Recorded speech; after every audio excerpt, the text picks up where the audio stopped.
Hello everybody, welcome to the stream. Welcome to Wednesday, that's the day. It took me a little while, but I did have to think about that. How are you all doing today? Well done on getting the pizza. Pyro, you are now the Czarlord. Congrats. Hello Faye, welcome in. How are your Wednesdays? Cat jam indeed. I am jamming to this music, to be fair. This is a nice track, I enjoy it. Did you steal it from Nate? You did. You did indeed steal it from Nate. And you are now the Czarlord in the Discord. Congrats! It's somehow never quite as sweet as when you can steal it from Nate, is what I understand from you, Pyro.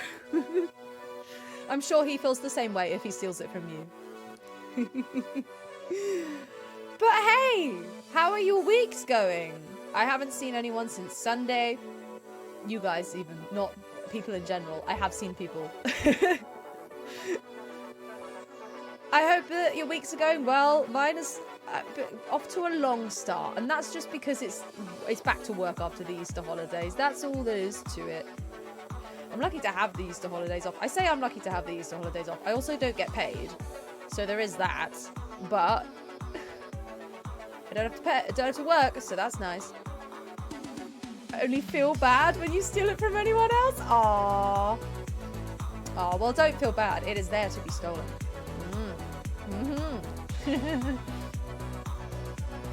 It's no fun if the Czarlord is always the same person.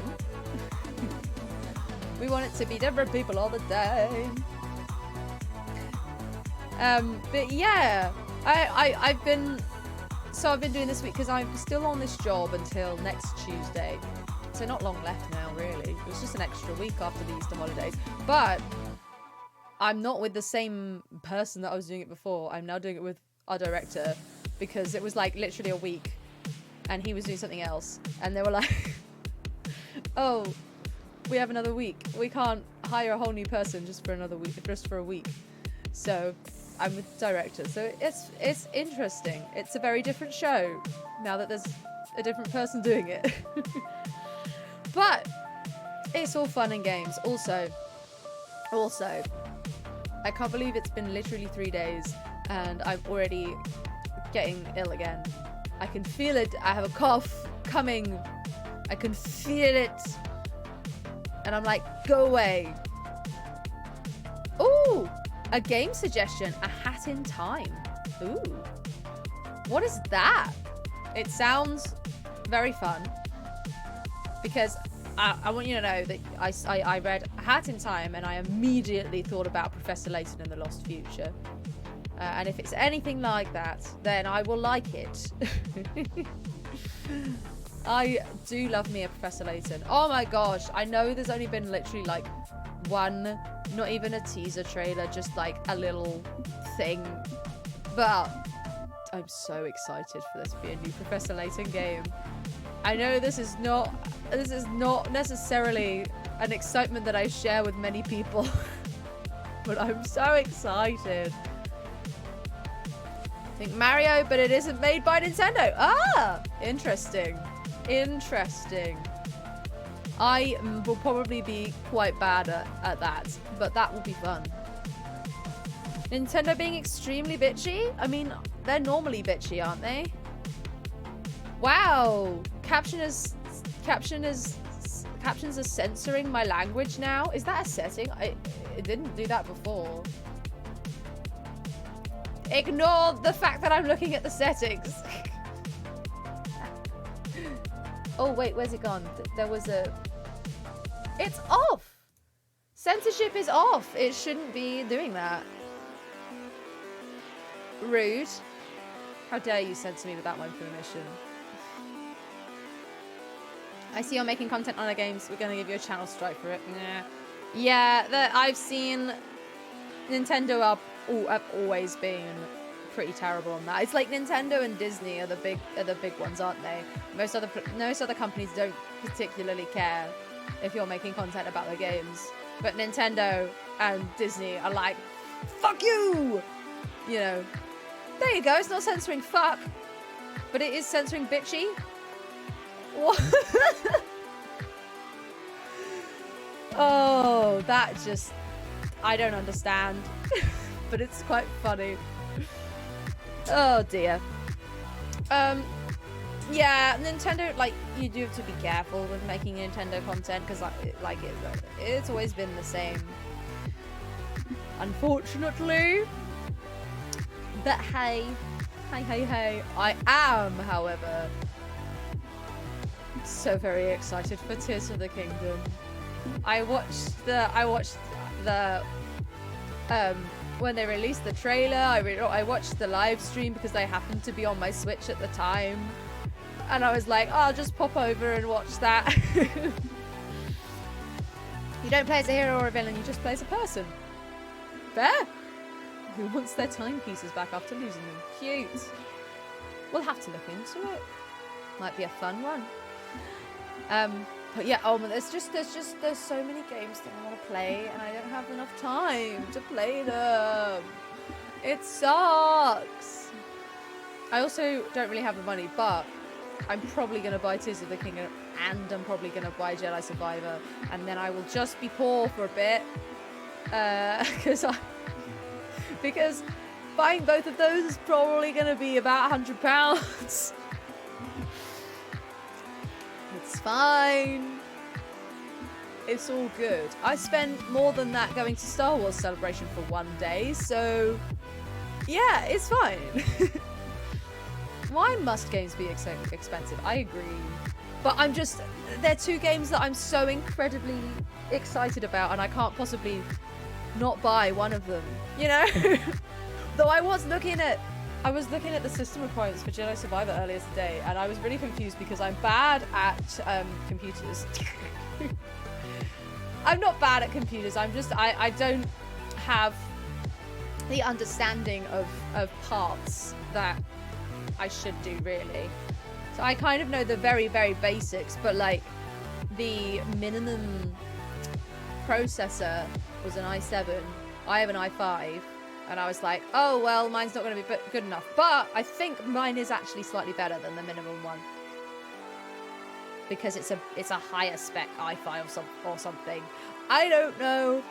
I was trying to compare them, and I just could not do it. I was like, okay, well, this one's got that many cores, and this one's got that many threads, and this one has a letter, and this one doesn't have a letter. Like, you know... I know, yeah, like, Nintendo games, the thing is, I feel like it used to be the fact that big Nintendo releases used to be about that sort of price. That's pretty standard, like £50, whatever. I would expect to pay that for Tears of the Kingdom, or for, I don't know, a Mario game, something like a big release. However, nowadays, every game is just like that. Yeah, and they used to be like 30 quid. Yep. Yes. A friend of mine was like, hey, I'm going to look at the benchmark. And I was like, oh, that would make perfect sense. Should have thought of that. So yeah, I think my computer will run Jedi Survivor, but I might, because I want to stream it, because obviously the first time I played Fallen Order was on stream. So I would love to stream Survivor. However, I might have to do like a test stream first, just to see if it runs, because I don't know. Yeah, 360p. Let's go. Yeah. Hello, Buttspot. Welcome. I don't know. I always feel the need to welcome Buttspot. I don't know why, but Buttspot is one of us, you know? They're part of the community. Even if they may not be a real person who can hear what I'm saying. They're just a bot. Anyway, yeah, I might have to see how it goes, because I think... I'm not like... My PC isn't at the minimum. I think like most of my things, I do have better specs than the minimum. But I am a little bit... I'm feeling trepidatious. Because... yeah. They're loved, but not by Pyro. That's fair. Also not by Jacko Alex, who they constantly just fight. But yeah, I don't know how well it's going to run because generally speaking, I have to turn games like right down to their lowest graphics for them to work on stream. And I don't know if this is going to work. So, well, I don't know. We can give it a try. What I will stream, though, is Tears of the Kingdom. Because that's on my Switch. So it don't matter. We'll be in crisp 4K Tears of the Kingdom. It won't be 4K. But it'll be... My computer will be so happy. I haven't streamed a Switch game in so long. When I stream a Switch game, the computer's like, hallelujah, I don't have to do stuff. I would love to. I will stream some of that. I don't know. There's just too many games. Too many games. I want to do, and Honkai Star Rail's coming out as well, which obviously is that's better because that means I don't have to add that to my ever mounting video games budget because that's free. But maybe I should stream that. I don't know. SCP containment breach. Right. So. Oh. So, the only thing I know anything about SCP is I've seen the TikToks. And I know that they're the weird, freaky shit. And it's right up my alley. But also... See, this is the thing. I love horror tropes. And I love creepy shit. I love that. I do not like... I like it conceptually, right? I do not like watching horror films. I do not like playing horror games. I say this, I actually have very little experience in both of those. But like, it's really weird, and it's something to do with the visual element because I can deal with horror if I'm reading it. I can deal with it on a podcast. I can even deal with it in a role-playing scenario, in like a TTRPG. I've played horror games, you know. Perfectly fine. The minute I can see something with my eyes, that's it. I can't deal with it. I hate it. You know? I don't know what it is.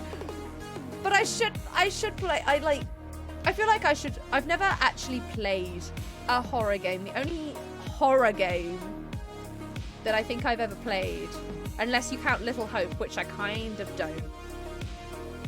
So I guess that's horror. It's not. Yeah. Oh, it's free? Oh, that's even better. Oh.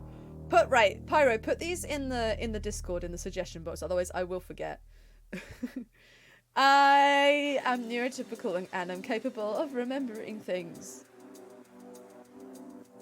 And nobody needs to comment on that. But yeah, I've played Little Hope, I've played Stories Untold, and I didn't play that all the way through because I got creeped out. And that's like text-based, but there's like environmental things going on as well. It's not it does have a graphical part. Oh yeah, I played there's 4 episodes, right? I played 3 and I got too creeped out and I was like, because it mounts, right? The first one is just text-based with a few little atmospheric things, and then the second one is text-based, but then there's a like buttons you need to press and things. And then the third one actually had an element where you had to get up and like get out of the building. And then like, I was like, this is too much, I can't do this, and I never played the 4th one. But I enjoyed it, but that's like the limit of it, because you see, that's my experience. I've seen like 1 or 2 mild horror films. Like, I've seen The Woman in Black, thought it was shit. I've seen, what else have I seen? I've seen the others. I've seen The Sixth Sense, and I don't think that they're all like mild. There's nothing majorly horror, you know. And the only other thing that I've ever had in terms of horror and being scared is, for those of you in the UK, this is not going to make any sense to anybody who's not British, but if you're in the UK, you will know that we have a theme park here called Thorpe Park. And in Thorpe Park, oh, Blair Witch was a fun watch. Oh, I've never seen it. Bonch crunching. I assume you mean bone crunching. Oh, I love that. But yeah, so Thorpe Park, I think they're getting rid of it, but there is I hesitate to call it a ride, and I'm going to call it an experience called Darren Brown's Ghost Train. And it's just fucked up as that sounds. It's awful.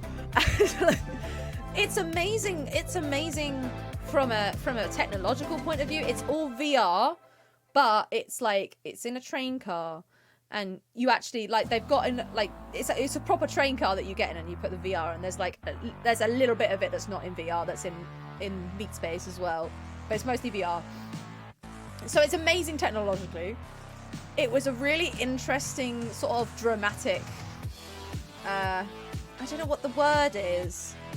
Like it told a story, and it had a premise and like the environments, and there was some actors involved. You know, it was really interesting dramatically, but I could not enjoy those things because I was scared absolutely shitless, and I literally like I had like I could keep my eyes open for about 30 seconds, and then the rest of it I was like nope, and had my eyes shut for the whole thing. I was with my brother, and it was really funny because I'd convinced my brother to go on it because he didn't want to go on it because he was like, oh, it might be really scary. And I said, nah, it'll be fine, it'll be fine, it'll be fine. And then he was absolutely fine, and I literally cried. I'm not exaggerating. I came out and I cried. I cried in there, and I came out crying. Hello, Andrew. Welcome in. I'm talking about Darren Brown's Ghost Train at Thorpe Park. It was horrible.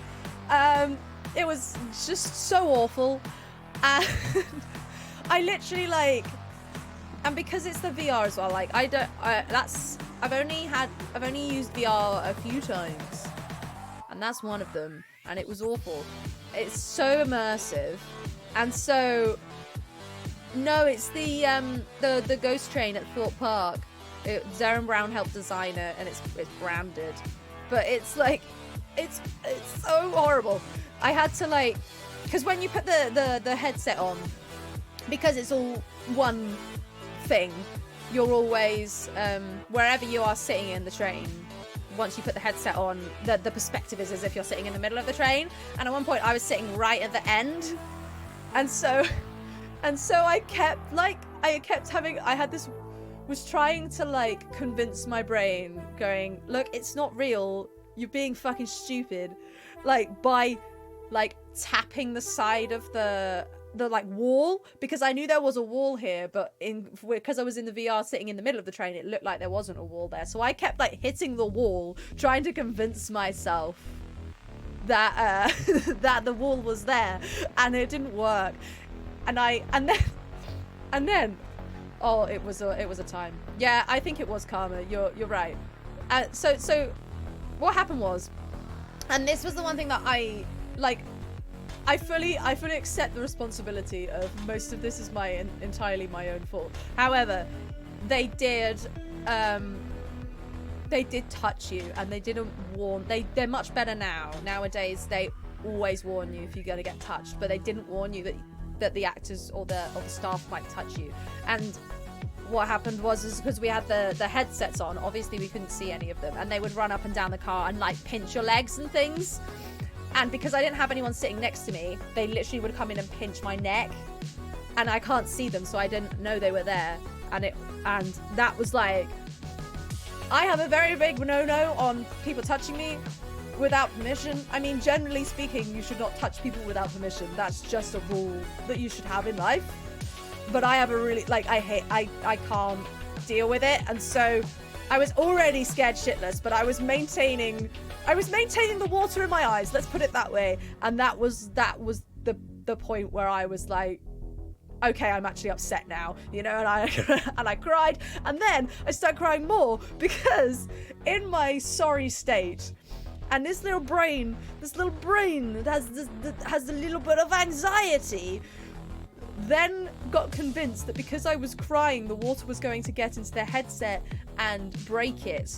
And they had specifically said you must not take the headset off. I think it was some sort of maintaining suspension of disbelief or something. And they were basically like, if you're scared, close your eyes, don't take it off. You know, and I was literally like there trying really hard not to cry because I thought it was gonna break the headset, and then I cried more, and then I didn't care about the scenario anymore. Then it was like real life. And yeah, so it was a time, and I've never been on it again, and I'm never gonna be on it again. I'm never doing it. Yeah, that's the thing. That's the thing.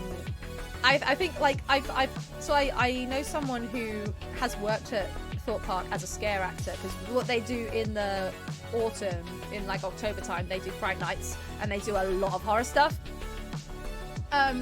So he's worked at that, and he was saying about the times when people have ended up like being punched in the face and stuff because people are just reflexing on reflex punching actors, you know. And it's like you can't.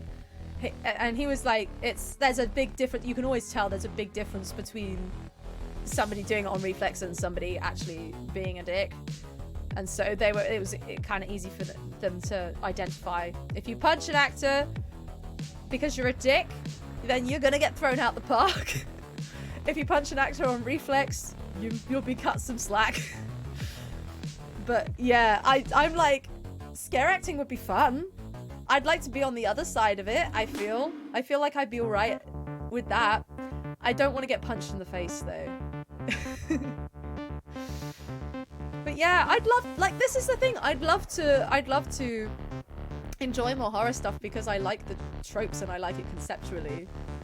However, I can't deal with it. So my group that I play D&D with, my group of friends, are very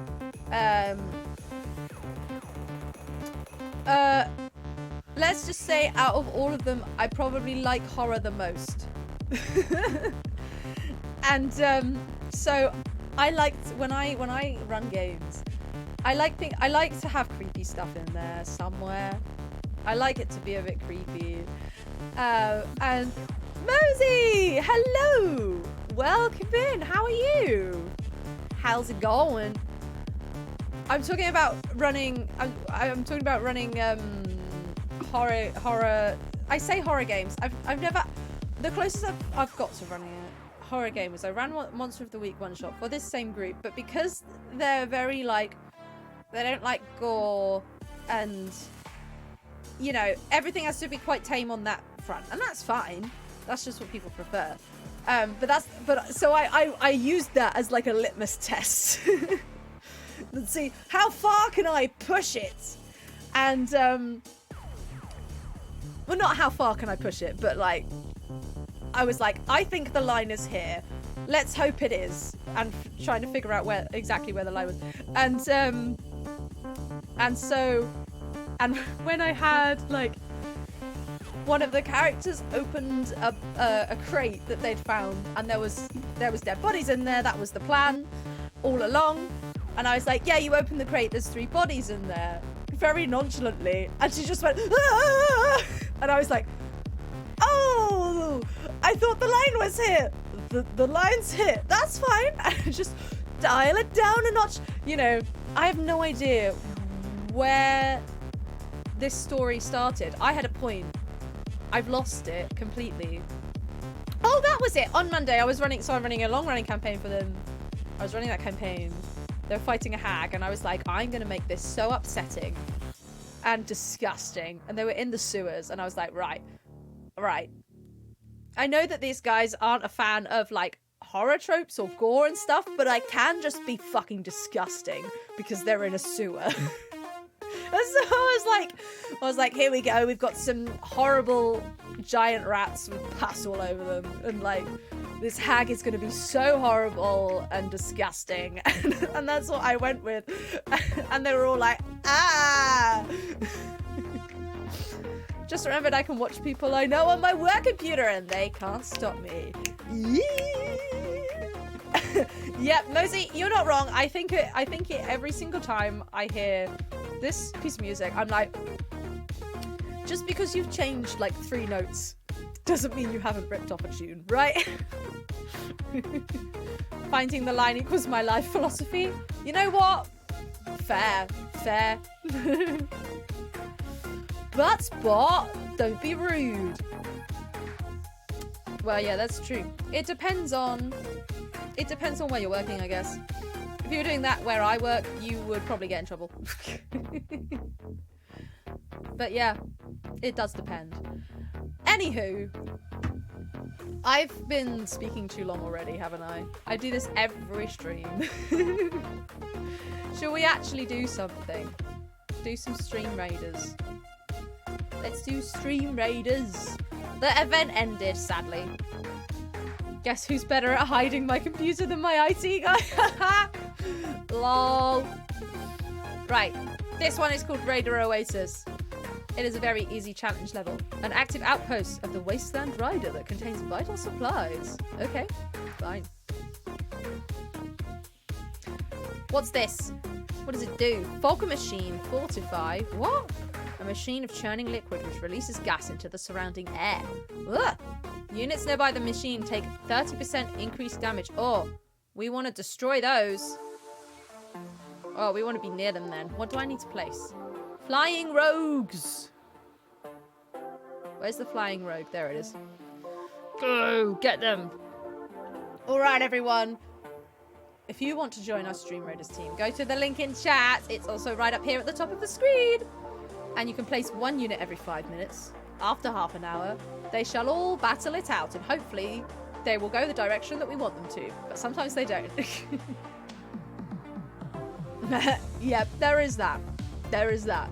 Pyro is correct. Having worked in IT, this is how it works. They will probably find you if this is not allowed. Okay. Time for the actual game that we're playing today. It's not a just chatting stream. I know. Come on, controller. Come on. Connect, please. Connect. Oh, it's a bit dusty. Why would you do this to me? It's being annoying. Come on. There we are. Yeah. Well, you see, Pyro, I don't know Mosey's IT team, so yes, it is still a probably, because let me tell you, depending on where you work, sometimes IT can be absolutely shit. And they might not know what they're doing. For example, a friend of mine worked in a school, primary school, where IT consisted of one guy who did the IT for about all the schools in the area. And so if something broke, they're kind of on their own. Oh, I'm sorry, I've got to clear my notifications. Because otherwise brain won't let us do this. Why are there so many notifications? I haven't played this in a while, actually. I did try and play some Genshin the other day. But then I tried to teleport out and it was like, if you teleport out, it will change your game experience and it will change the story. And I was like, oh, I don't want to do that. It's also crashed. Ah! Stop being slow. Why? Why are you like this? We do have a laggy webcam. I have noticed. My computer, I noticed, I started up my computer and for some reason, everything that I've been trying to do to set up the stream has taken so long. It is being very slow today. Don't know why. Just is. I will try and turn down the, I'll try and turn down the stream settings and maybe that will make it better. It's because it is metric? What do you mean? What's metric? Okay, let's see if that works any better. Are you going to work now? Sort of. It's still being incredibly slow. Eh. That's it. That's the notifications. It's all good.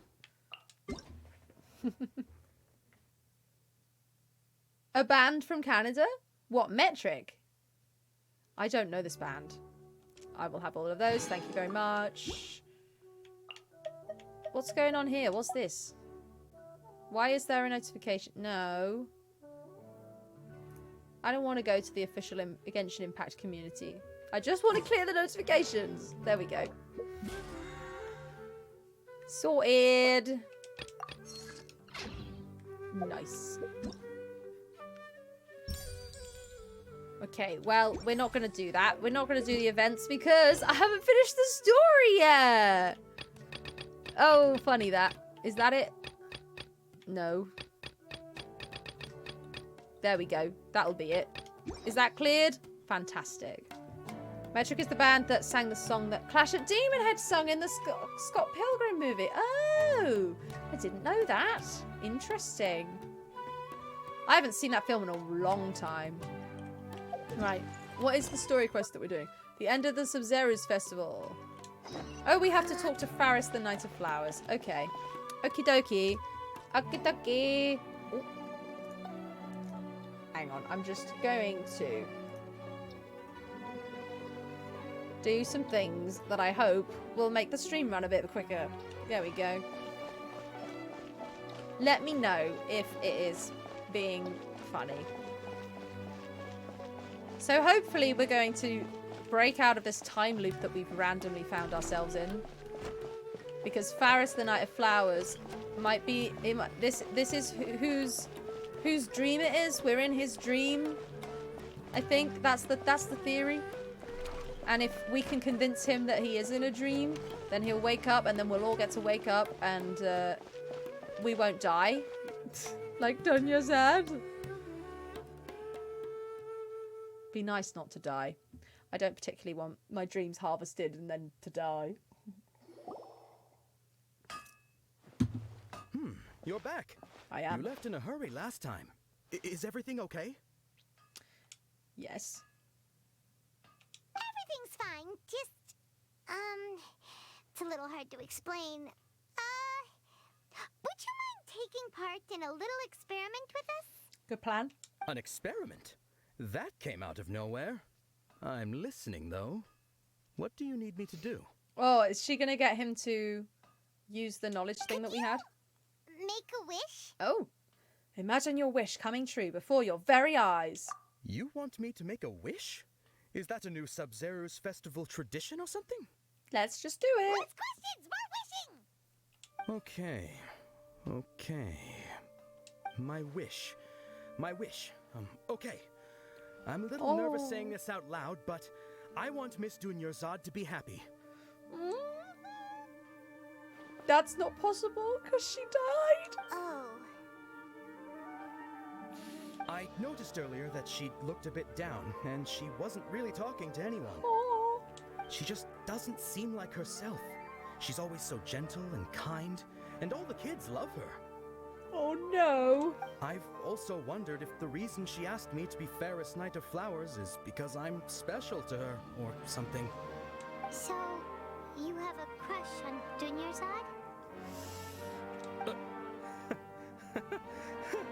Oh, is it that obvious? After what I just said, I guess it is. Oh dear. When she placed the hat of the Knight of Flowers onto my head, she said to me, I want everyone to have a happy Sub-Zero's festival. What she didn't realize was that I'm not that interested in how everyone else feels. In that moment, I just wanted to be her Knight of Flowers for the rest of my life. 50 years, 100 years, I'll serve her till the end of time. Yeah, she is a lesbian. This is true. She's also dead. So, like, yeah. Or, well, to be fair, they could do an Uno Reverso because we don't know for sure, but it's pretty. Seems like she's dead. Okay, yeah, that was a bit much. Felt like the right moment to get it off my chest, but that was pretty embarrassing. That must be why this is the day that's repeating in the dream, because he is, if he's the dream, if it's his dream and he's like, I wanted to be the Knight of Flowers forever, then that's why this day is repeating. Can one die in a dream? Depends what the type of dream is. If this is some kind of weird induced dream where people can harvest the dreams, so I think you can die outside the dream and then you would die in the dream, right? Dead Lesbians is a good bad name. I agree. Okay, I'm ready to make my wish. I would like Miss Dunyarzad to appear in front of me right now with a smile on her face. Here goes. Please come true. Ryu, welcome in. How are you doing? This quest is long. It is going on for a while. Please come true. I'm gonna open my eyes. Oh, oh, you're... Yeah, or not his dream. That's true. Fucky? Sorry, but only one portion of Yelda candies per person. Back home you go. Oh. Nice try, you two. Anyway, never mind. I don't need to see her appear right in front of me. As long as she's happy. NPCs don't have that power. You never know. Yes, Ryu, I've been working my way. We're getting through. Pyro wants me to finish Sumeru before Fontaine. Maybe I will do it. I would like to. Knowing me, I probably won't. But we're trying. Guess he isn't the host of this dream after all. Should have expected it wouldn't be this easy. Never mind.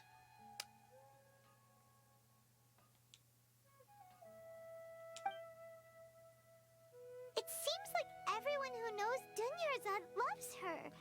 But none of them has any idea that she... Yeah, it's a festival day. Give the child more sweets. My lady, step back. That sounds like Dia! Oh, right. This is when Dunyarzad bumps into the kidnappers. I'll teach them a lesson they won't forget. Huh? But Dia can handle them. Hey,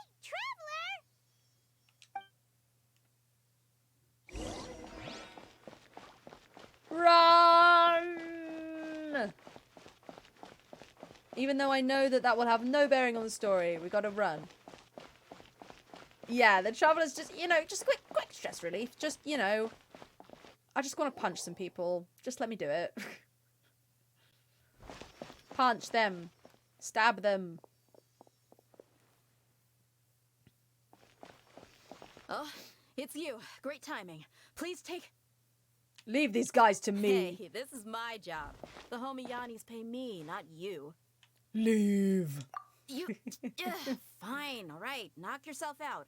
Why are you so worked up anyway? It's not like I don't trust your fighting skills. Anyway, watch yourself. Time So you got to punch yourself them. some backup. Suit yourself. You're going down. Don't think so. Oh, they're right here. A new punching. Boop. Why? Hang on. I'm being an idiot. There we go. Should have done that one first. I'm just so used to not having the burst straight away. Die. Worthless.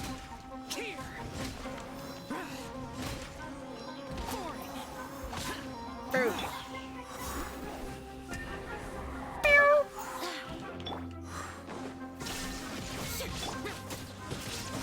Is that it?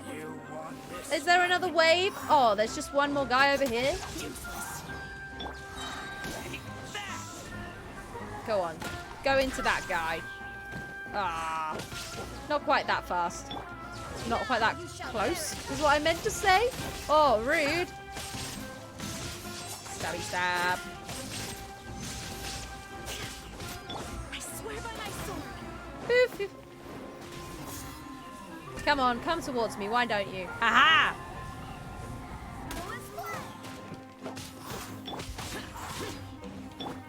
Illusion shattered. Evil conquering.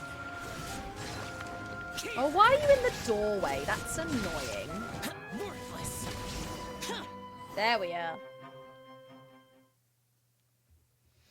Traveler, were you just taking your anger out on those guys? No, never. I'm fine. You and Nahida both. Dunyarzad wouldn't want to see you two like this. Oh, and speaking of her, Paimon just remembered something. What? Remember how during the first Sub-Zero's festival, before the Samsara started, we came here with Dunyarzad because she wanted to pick something up? No, it was so long ago, Paimon. I don't remember that. She said it was because she had forgotten something. Oh, yeah. I'd forgotten all about that.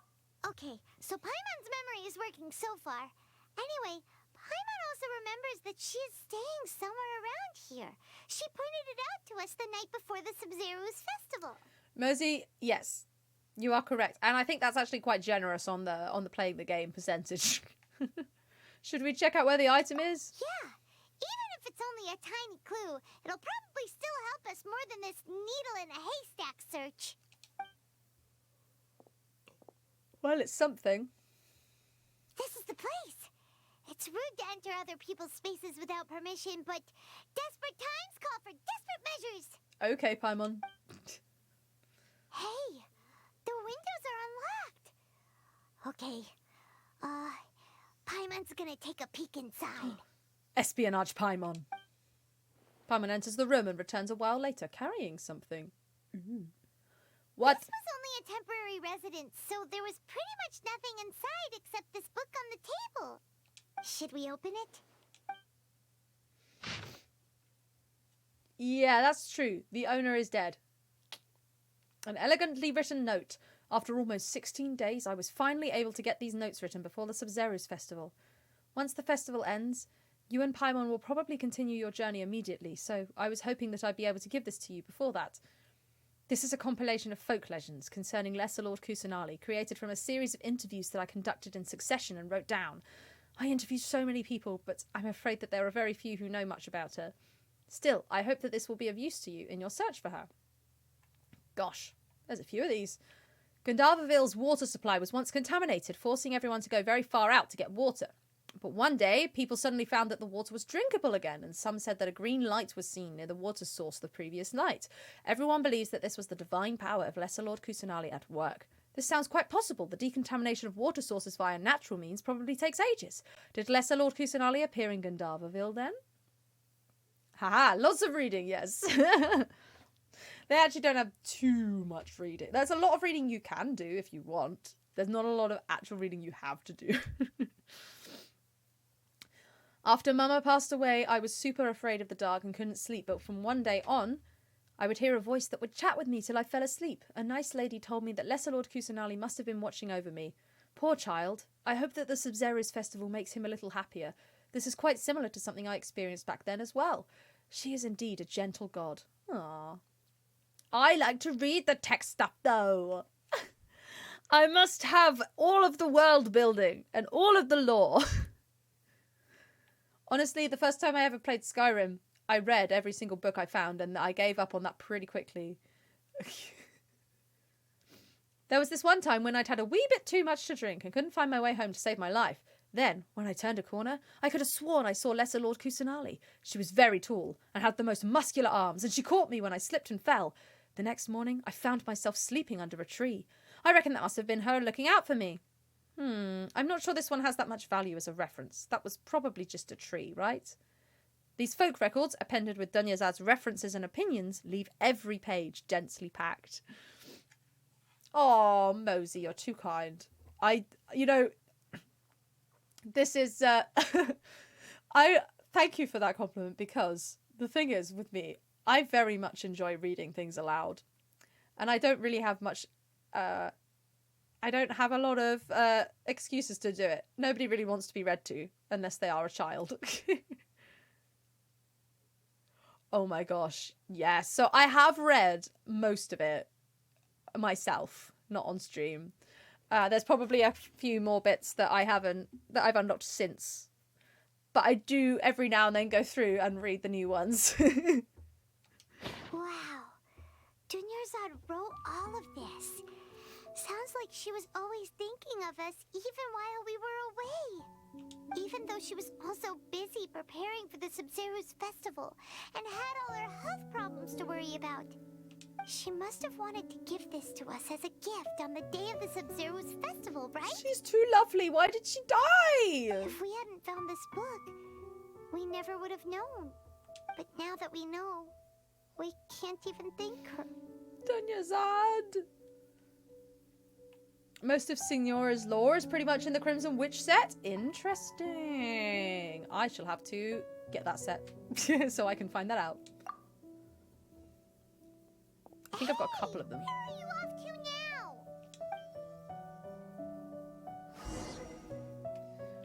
Talk to Dunyazad.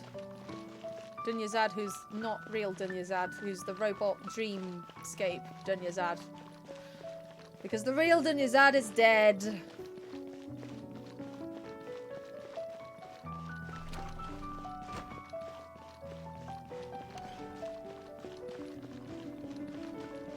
This way? Yeah, this way.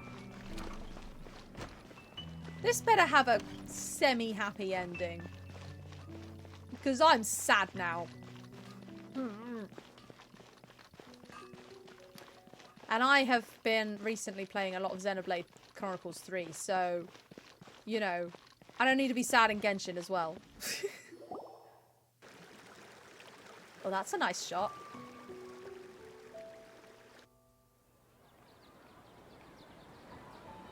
It's Dunyarzad's puppet. I guess. Yeah, true. True. Happy endings is not on the cards, is it?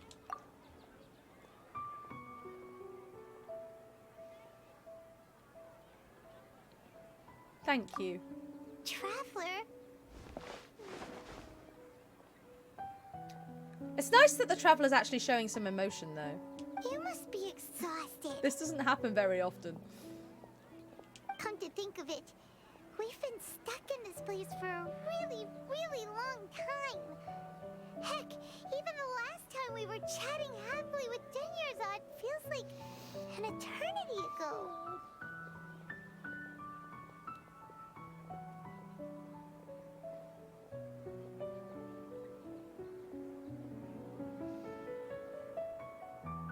Aww. Yeah, Paimon's stating the obvious. That's what they're there for. We know this already. Look at her happy little face.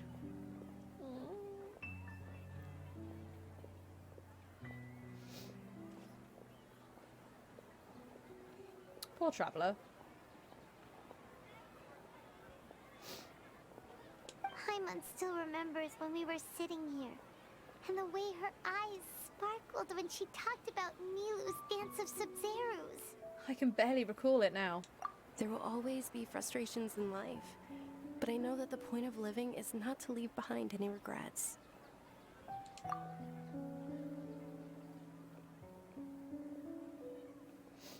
That was what the real Dunyarzad said, wasn't it? Does that mean... Dunyazad? Yes, Traveler. What is it? 168? Is it that many? Yes, a lot. Oh, so she's still just a puppet. But just now, how come... Let's go, Paimon. What? Where are we going this time? To watch the Dance of Sub-Zerus. We're going to ensure it goes ahead.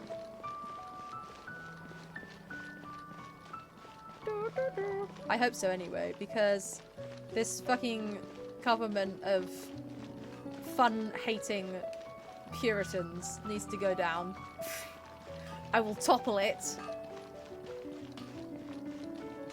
Traveler figured out whose dream it is. Is it Nilu's dream? Perhaps.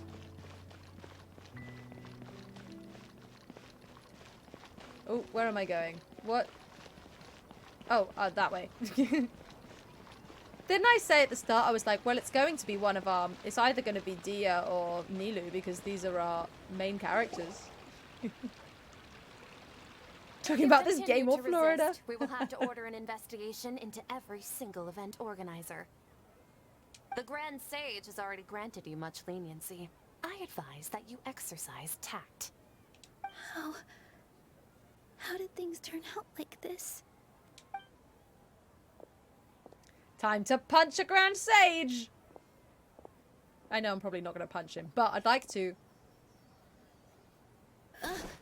Traveler? You don't have to get involved. He's a sage from the academia. I don't want to drag you into this. Traveler. Traveler? What the heck are you doing? If you get arrested by the academia, that's another day gone to waste. And it doesn't matter, because it will be over again in the morning. Ah, they don't know what to say. Wait, they're not reacting. Have they been scared stiff? Just like I thought. They're puppets. They don't know how to deal with me changing up the situation. Oh, of course. If this is the sage's plan, they wouldn't put themselves through this. So they're just substitutes. What is this? What happened to the Grand Sage and his entourage? Hold on a moment. What's up with those flowers? The flowers aren't the blue ones that they're supposed to be? Like I said, they symbolize the goddess of flowers. It's just a shame that all the real Padisaras went extinct after her death. Yes. The Greater Lord brought forth new Padisaras in memory of the goddess of flowers. But she ultimately could never truly replicate that beautiful shade of purple. Nilu's beautiful shade of purple? Is that what's going on here?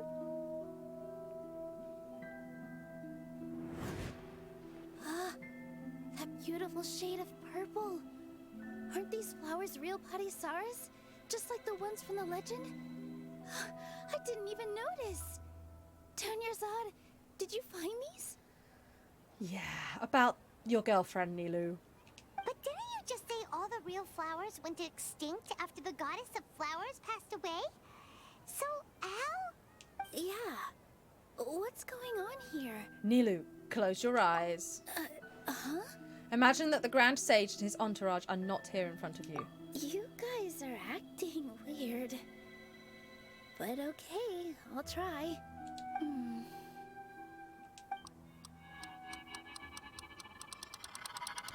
Hey! Ding.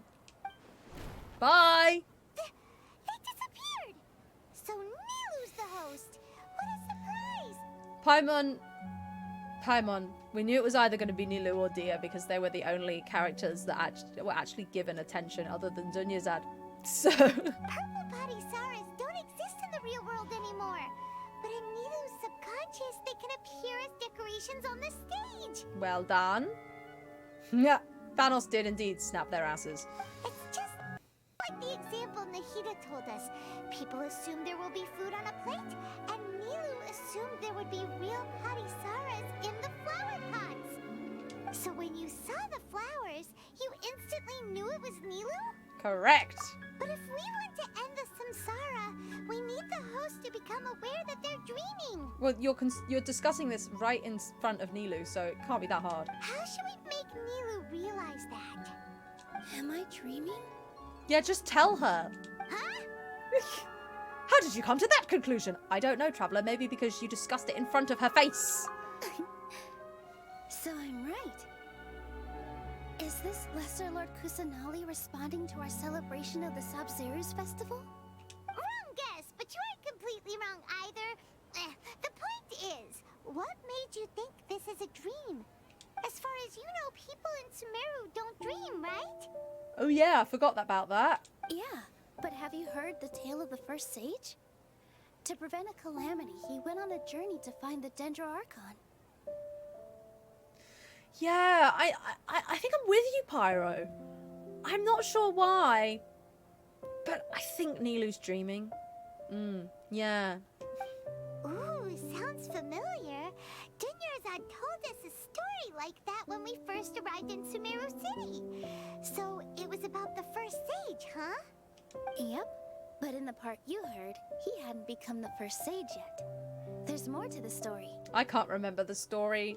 His piety and wisdom were acknowledged by the Dendro Archon, and she finally gave her blessing to him. Oh, is he the one that went looking for the Dendro Archon and then didn't find them and then gave up and then the Dendro Archon was like, well, hey, you found wisdom. It's a very religious story, isn't it? All kinds of spectacular scenes appeared in front of the first sage, as if all the knowledge in the world was being painted onto a canvas right before him. He was captivated. After who knows how long, he mastered all the knowledge he could comprehend. Afterward, he said to the Dendro Archon, I miss my parents, my wife, and my children. I've been away from home for far too long. They must be worried. The Dendro Archon smiled.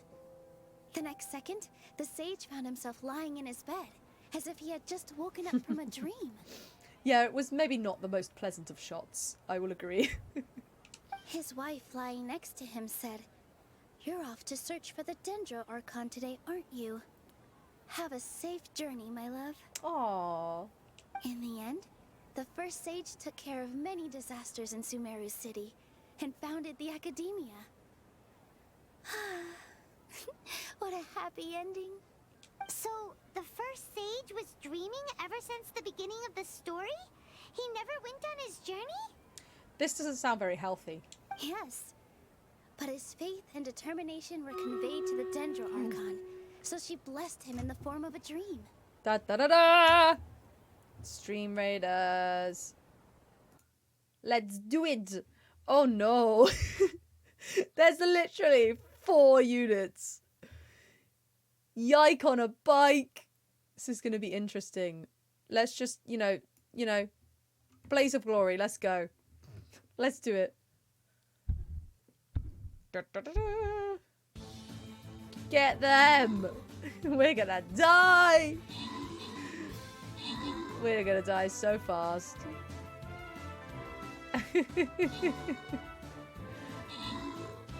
Nah, they're all converging!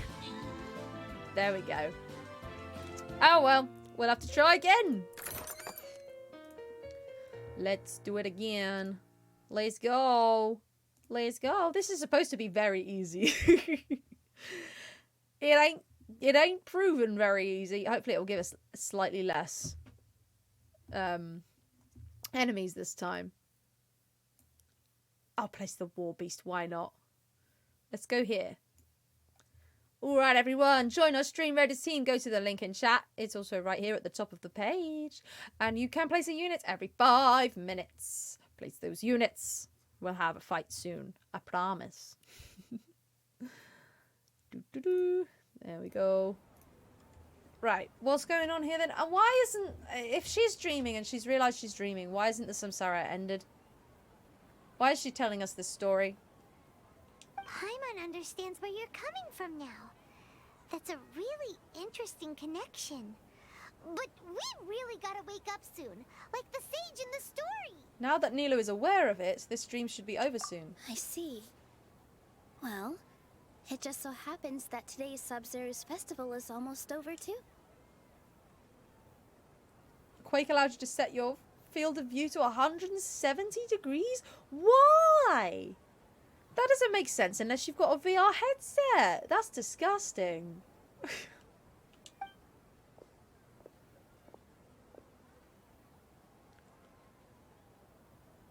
Since we're in a dream, let's make this final dance of Sub-Zeros as beautiful as we can. Yay! I've been waiting a long time for this. Yeah, we have. Yay! Let's see her dance. That's not a dance. Whoa! The wait is over, everyone. I dedicate this to our god, the dance of Sub-Zeros. Aww.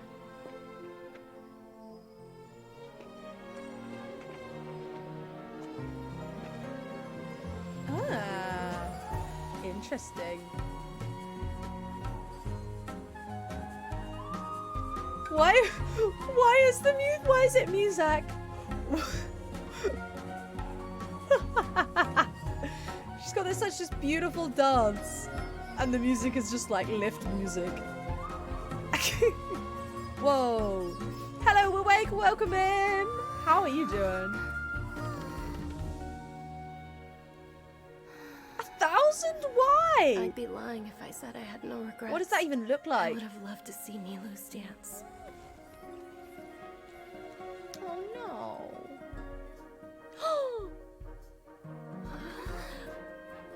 She a ghost now?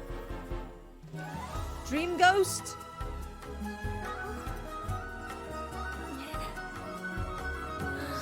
Is your girlfriend?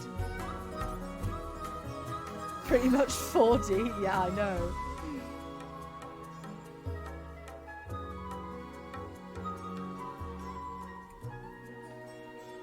This dance is kind of it's like lyrical salsa, I guess. It's kind of lyrical.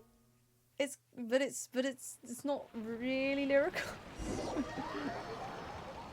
Bit odd, but very cool. I love a fusion.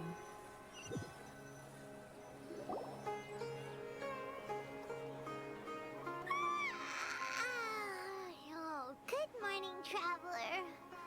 Oh, Paimon feels like she's been asleep for the longest time. My head hurts. Paimon's head feels super heavy. Did we oversleep?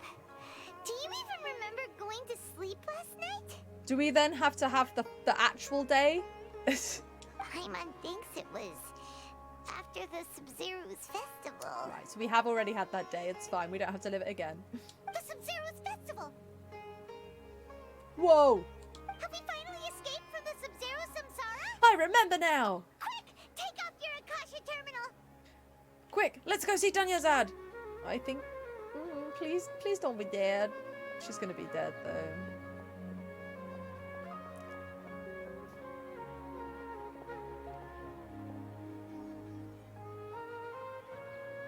She's not in her room. What happened? Ooh, let's go to the usual spots. Huh? What usual spot?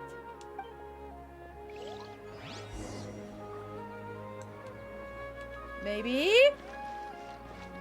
Maybe she is alive. In the bed. Yeah, the traveler was like, I will find Dunyazad. Oh, she's sitting up. What is Catherine doing here? Well done, traveler and Paimon. What is that voice? I think there's a reason that her name is labeled Catherine. And thank you, Dunyazad, for organizing the Sub-Zero's festival for me. It's Nahida. She's like possessed Catherine? Well, this is fucking weird. I'm sorry, who are... Dunyazad! You're okay! Oh, don't scare us like that! Dunyazad! Oh, Traveler Paimon. I have something amazing to tell you. I just had a dream. And I saw Nilou performing the dance of Sub-Zeros. Cute.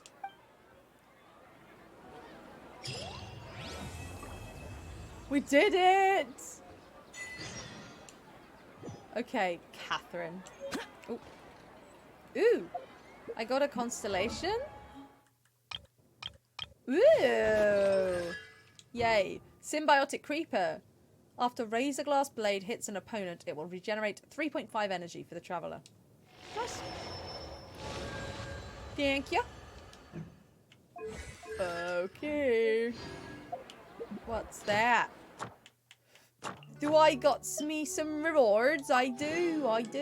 There we go. Lovely. Alright, Catherine, what's going on? You're actually Nahida, aren't you? Paimon felt like Catherine was acting weird when we met at the Sub-Zero's festival. Yes, if I've got Constellation 1, that means we're making our way through Sumeru in my brain. And Dunyazad, did you save her? It's a really long story. We shouldn't disturb her. Her consciousness is still weakened. I hate her voice coming out of Catherine. Oh, it's really weird. Let's chat somewhere else. How about by the Traveler's favorite bench? Whew. I'm already on Act 3? Yeah, boy. I only see one. It's fine. It's because I haven't done anything else in Sumeru.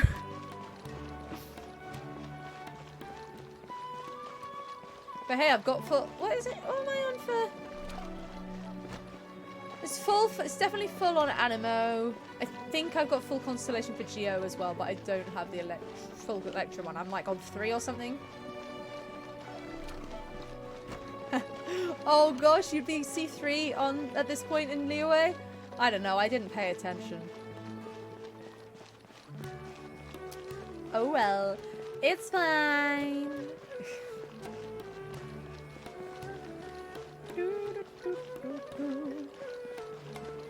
Let's look at this view together, shall we, Catherine? Catherine. Let's talk about Dunyarzad first. It's such a relief that she's all right. That should show you how long Sumeru is. Oh no! Oh damn! It's gonna be fine. It's gonna be fine. After we parted on the last day of the Sub-Zero's festival, I left the city and saw what the traveler had described. Among the countless dreams, I found one that was growing fainter and fainter. This proved my suspicion. Once Dunyarzad could no longer bear the Akasha harvesting her dreams, her consciousness began to dissipate. But this also meant it escaped the Akasha's control. She hid. Such a small fragment of consciousness can't last for very long, though. It will return to its original dream, where both will gradually fade until they completely disappear. I used all the power I had to keep her dying dream alive as long as possible, but it still wouldn't have lasted for much longer if it hadn't been for you two breaking the samsara. Yay! So it looks like we did manage to save Dunyarzad in the end. And not a moment too soon. See, Pyro? A very happy ending. Huh? Why are you two smiling so happily? I thought you'd be so moved that you'd start crying. I need to spend more time observing human emotions. Oh, bless her. Bless her cotton socks. Both are fine. Everyone reacts differently. All right. You two must have a lot of other questions for me, right? Yes, I do. After all, you saved my faithful believer. As your reward, I will answer any and all questions. We all know I'm a law horse, so we're gonna have every question. About what I saw in that dream at the Avidya forest. At the Avidya forest, there was this incense that made the traveler fall unconscious and dream of a huge tree and a red sky. To be fair, if any Archon had cotton socks, it would be Nahida. You also heard someone's voice, right? It said world and forget me. Yeah, so you do know! We've been wanting to ask you what that was about, and if the red sky was related to Conria.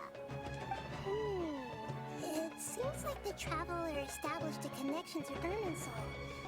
That was a message left by Greater Lord Rukkhadevata's residual consciousness in Irminsul.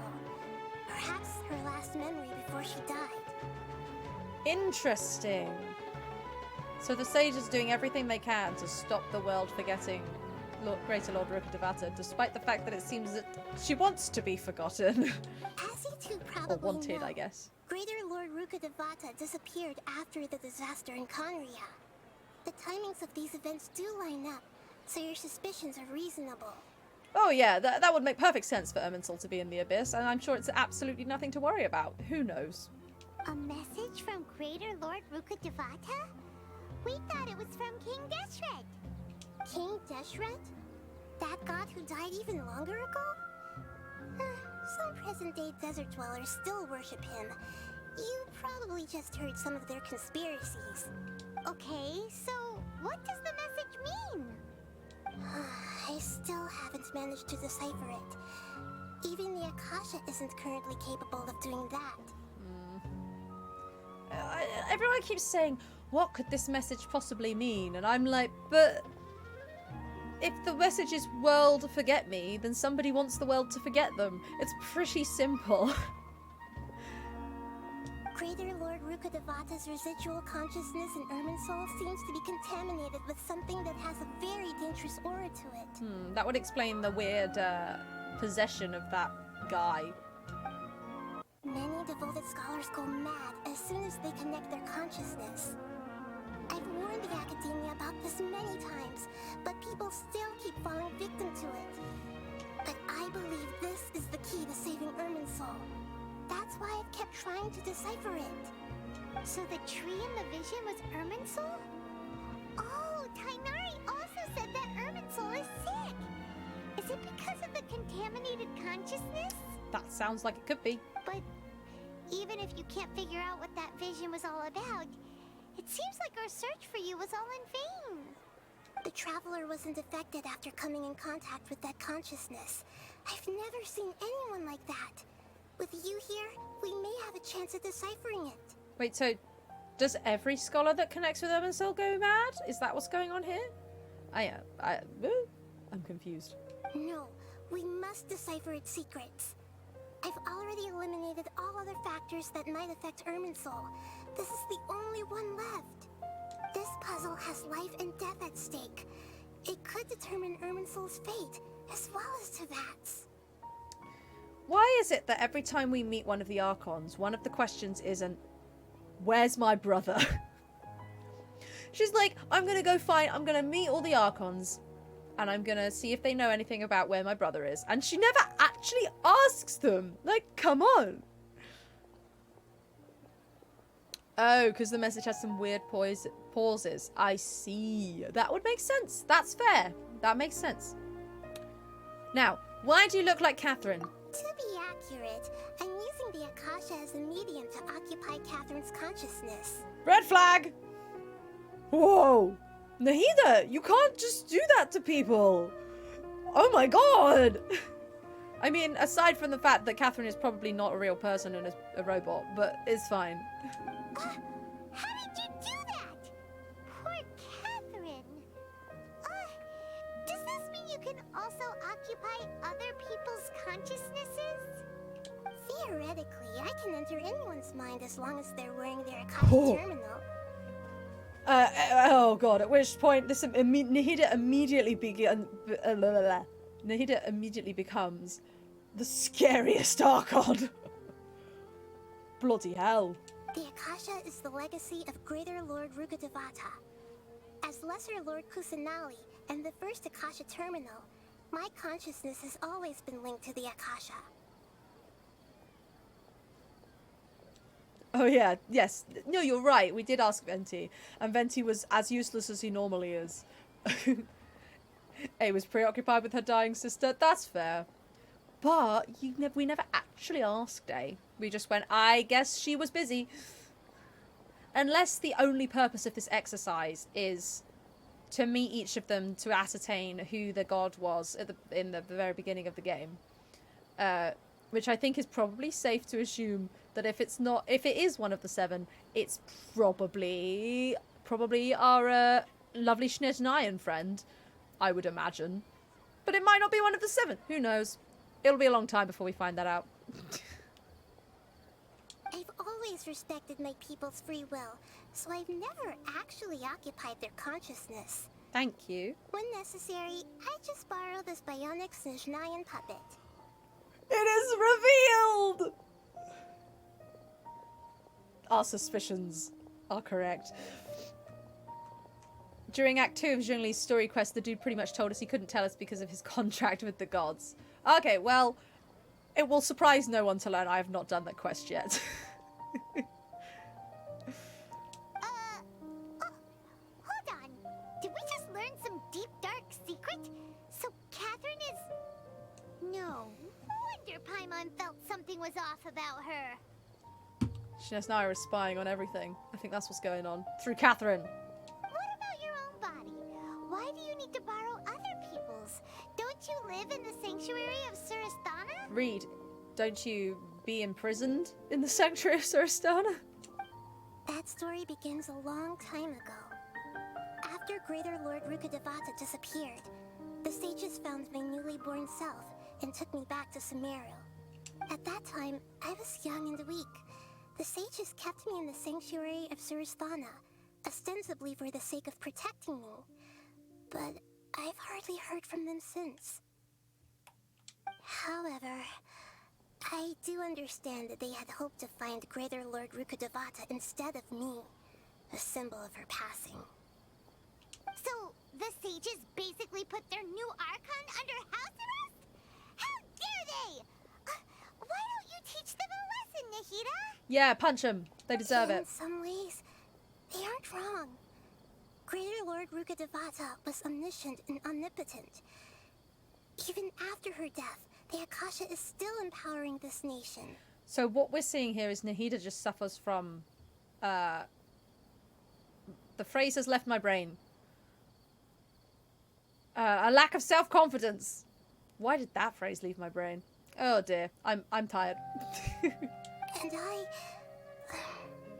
I'm still really far away from being able to call myself the God of Wisdom. Moreover, The Academia is also more proficient at governing this country. My existence has little meaning. To me, you're already an excellent Archon. Believe in yourself, Nahida. Yeah! That's an order. You got a lot of believers. Just look at the Sub-Zero's festival. Everyone who showed up truly loves you. Thank you for the kind words. But I honestly don't need physical freedom as long as I can connect my consciousness to the Akasha. Nahida, an entire world, our entire world that has just been through a global pandemic, I think might disagree with you. Trying to find a way to save Irminsul is my life's mission and top priority. I will work on that, and try to live up to being a deity in the meantime. Every once in a while, I will also take up the duties of the God of Wisdom and enlighten a lost soul here and there. Doing all that should be enough. But you deserve more! Now, about the Sage's plan. There's never been any big problems with the Academia's governance of Sumeria. This is the first time I've seen them step out of line. Is it now? Is it, though? In Tevat's sky, you have the Welkin moon. In the sky above Tevat, there's the Blood moon. And in the abyss, there's the Abyssal moon. They're the remnants of 3 dead sisters? Oh my goodness. I did not know this. I feel like I may have been told this at some point, and I didn't quite understand it. But now I do. I wonder what caused them to go down this path, and what they hope to achieve. Even though the city's residents haven't noticed anything strange, if the Traveler hadn't broken the Sub-Zero's samsara, the situation could have become dire. Yeah, because the sages are batshit crazy. I tried to do some investigating in the Akasha, but I couldn't find anything suspicious. And all the people of interest seem to purposely avoid wearing their Akasha terminals. Well, now I wonder why that could be, eh? I think they're deliberately trying to hide something. No shit. Oh, that reminds Paimon. In Gandharvaville, there was a sage who had invited Kainari to join some kind of project. Ooh. Could it be related? Maybe. Regardless, I need to first investigate the sage's motives, make things right, and punish them if needed. But I'll have to be discreet, or they'll see me coming. Yeah, Nahida, that's more like it. No one has realized the issue with the Akasha? You mean how the Akasha stops you from having dreams? Yeah, it's been such a long time. No one's noticed something's up? It's not that no one noticed. It's more like no one cared. Ultimately, it's all rooted in the sage's misdirection. Misdirection? The sages convinced everyone to believe that being unable to dream is a sign of rationality and wisdom. Not dreaming is a badge of honor in Sumeru. Doesn't anyone ever take their Akasha terminals off at night? Surely someone's done that at least once. Even if the truth is that their dreams are being reaped by the Akasha. With their propaganda in place, the sages can maximize their use of the Akasha to facilitate their research. Besides, Greater Lord Rukkhadevata must have created the Akasha in the hopes that it could be used to its full potential. That's why I've never come out strongly against this. Anyway, the perspective advocated by the sages drowned out any voices of doubt. By now, even those who never use Akasha terminals find it too shameful and embarrassing to talk about their dreams. Oh, I see. Yeah, you're so right, Pyro. They are like teenagers with phones. Right, I don't have any other questions. Got it. I hope my answers were satisfactory, seekers of knowledge. To be honest, maintaining Dunyarzad's fading dream took a lot of mental energy. I think I may need to rest for a while. We'll make it our mission. We'll go around and we will get our crowbar into the side of everybody's heads to separate those Akasha terminals. Oh, and you don't need to worry too much about the sage's activities for now. The Akasha won't be able to conduct another project on the scale of the Sub-Zero's samsara in the immediate future. It's still a major concern, Nahida. Go and get some sleep. Leave everything to us. What are we even doing? What a relief. This is truly the most exhausting birthday I've ever had. Traveler? Catherine! Paimon? Why am I here? Do either of you know? And Catherine's back. That's true. Let's get Barbara out. Barbara can just be like, yeet! Pew! Maybe you were sleepwalking. You know you can't wake up a sleepwalker. We happened to walk by, so we thought we'd wait for you to wake up. You're terrible at lying, Paimon. Oh my gosh, yes! Just throw butter at them. Okay, we could try. We could try throwing butter at the Akasha terminals. I don't think it's gonna help. I see. Huh. I should visit my maintenance personnel sometime. Oh, I'm fine. I better go. Thank you. Da da da da! Quite some time in Sumeru City. But ever since we last said goodbye to Lesser Lord Kusanali, we haven't heard anything from her. You mean 5 seconds ago? Oh, we can't just keep waiting around like this. Let's go find Catherine and pick up some work so we can at least keep ourselves busy. And we have no qualms about the fact that we know she's Nesnayan now. Hey, I can unlock Tainari's quest. Yay. Oh, no, there's still a notification. I've got to clear the notifications. Of course, yes, it was done in segments. It's all good. Did I unlock someone else's? Oh, Nilu as well. There we go. Da da da. Nahidas are locked. So are the rest of those. Fantastic. This is true. This is true. I forgot about that. Okay, I now have too many unlocked. But it's fine. It's fine. I'll do them eventually. What is the notification? Go away. I don't want you. Go away. There we go. Okay, what am I doing? Why am I like this? Dreams, emptiness, deception. Ah! Like a triumphant hero. Talk to Catherine in Sumeru City. It has been a long time since the Sub-Zero's Sub-Samsara. Too many s in that sentence. And many things cannot be ascertained until Nahida gets back in form. Today, you go to the Adventurers Guild, as usual. Okay.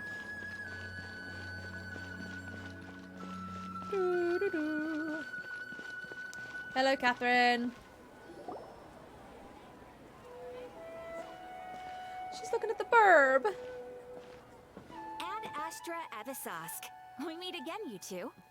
Hi, Catherine. Do you have any commissions for us today? Commissions, huh?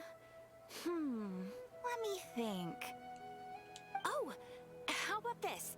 Please attend the Academia's Academic Symposium this afternoon and recite a love poem on stage. What kind of commission is this? When you did this quest, the desert didn't exist? Oh. Yeah. Oh, if I finish all of this before Fontaine comes out, I'm gonna be so cranky about it, aren't I? I've been spoiled to have everything at once. Wait, say what now? Yeah, Paimon, that was my reaction too. I'll do it. I love an excuse to recite a poem on stage. Like, give it to me, make me do it. The Traveler, on the other hand, may not be great at it. And if possible, please also use your camera to capture the reaction of the audience upon finishing the poem. What the fuck is this? Huh? What kind of commission is that? The audience would definitely have a reaction. I see. It appears that you're not interested in this commission.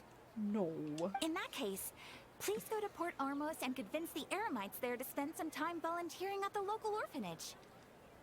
These are some strange commissions. That's true. I probably will. Hey, that's not any better. Isn't that just asking for a beating? Mm-hmm. I'm sure the mercenaries will have some interesting reactions as well. Paimon's gotta ask. Just who exactly has been submitting these commissions to the Adventurers Guild? Yeah. Oh, the commissioner? Well, actually, I just wanted to see the two of you in action. I knew it was Nahida because she was looking at the bird. You're Nahida, right? Was it so obvious? I was hoping you would actually take one of those commissions. That kind of chance to observe humans doesn't come by often. So it's Nahida. Paimon just knew Catherine wouldn't crack those kinds of jokes. When did you get into her head? She doesn't have any creativity. She's a robot. From when she said, add Astra Abyssosque? So it's been you this whole time? Are you done resting up, Nahida? Yes. I've been sleeping ever since we parted ways. And I even had a really, really long dream. I assume that's a really long time to sleep. So the Akasha can't take away the dreams of gods? It was another dream about the Sub-Zero's festival, except it was a happy one. Bad spot. No. No. No, Bud Spot. I was like, oh, Pyro's got a nice message. Bud Spot! Bud Spot. You're getting it from me for that. Bye, Bud Spot. Is there a cool... Have I put a cooldown on that? I didn't mean to. Let me have a look.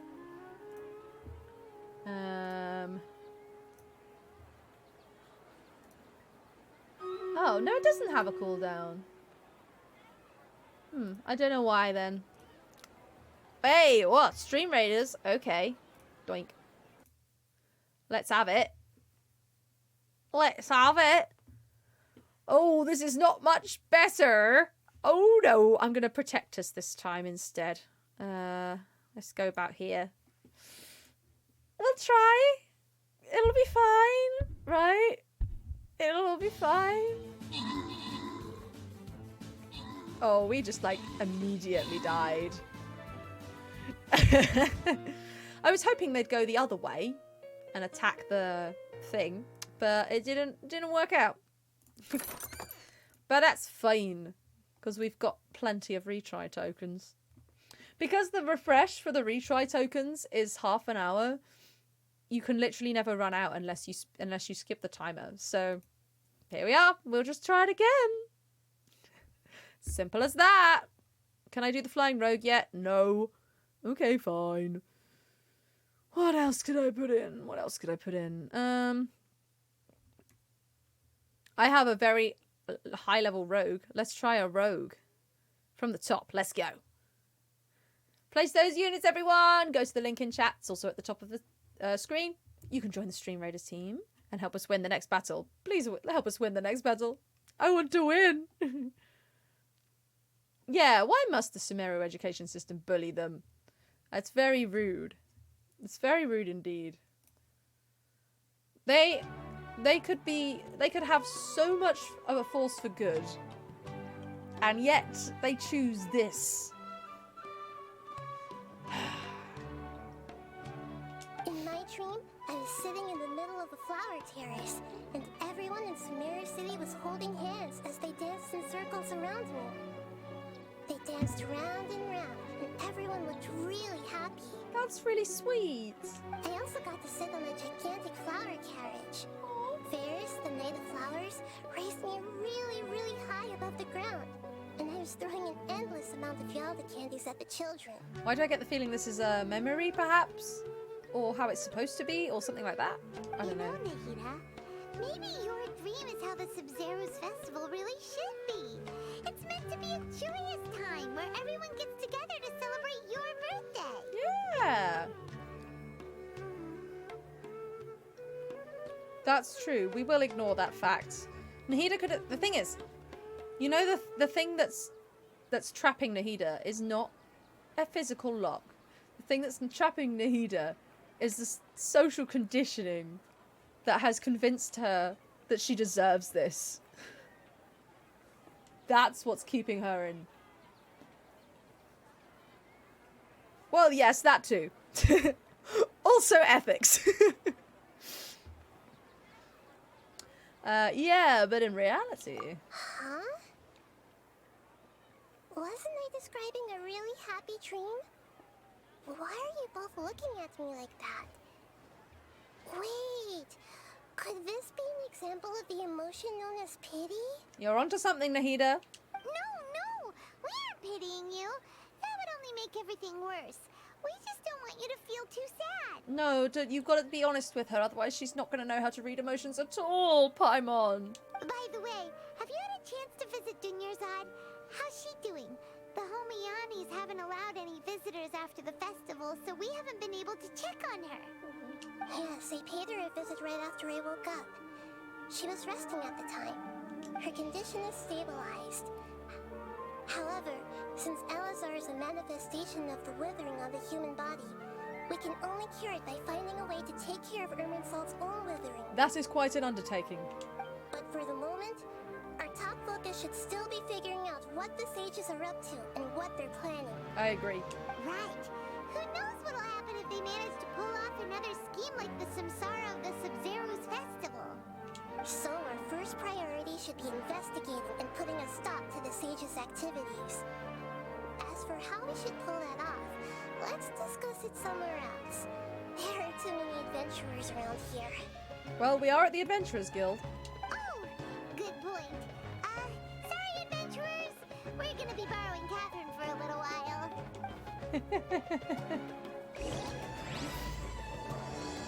No, Catherine. Fuck you if you want to do daily commissions, right?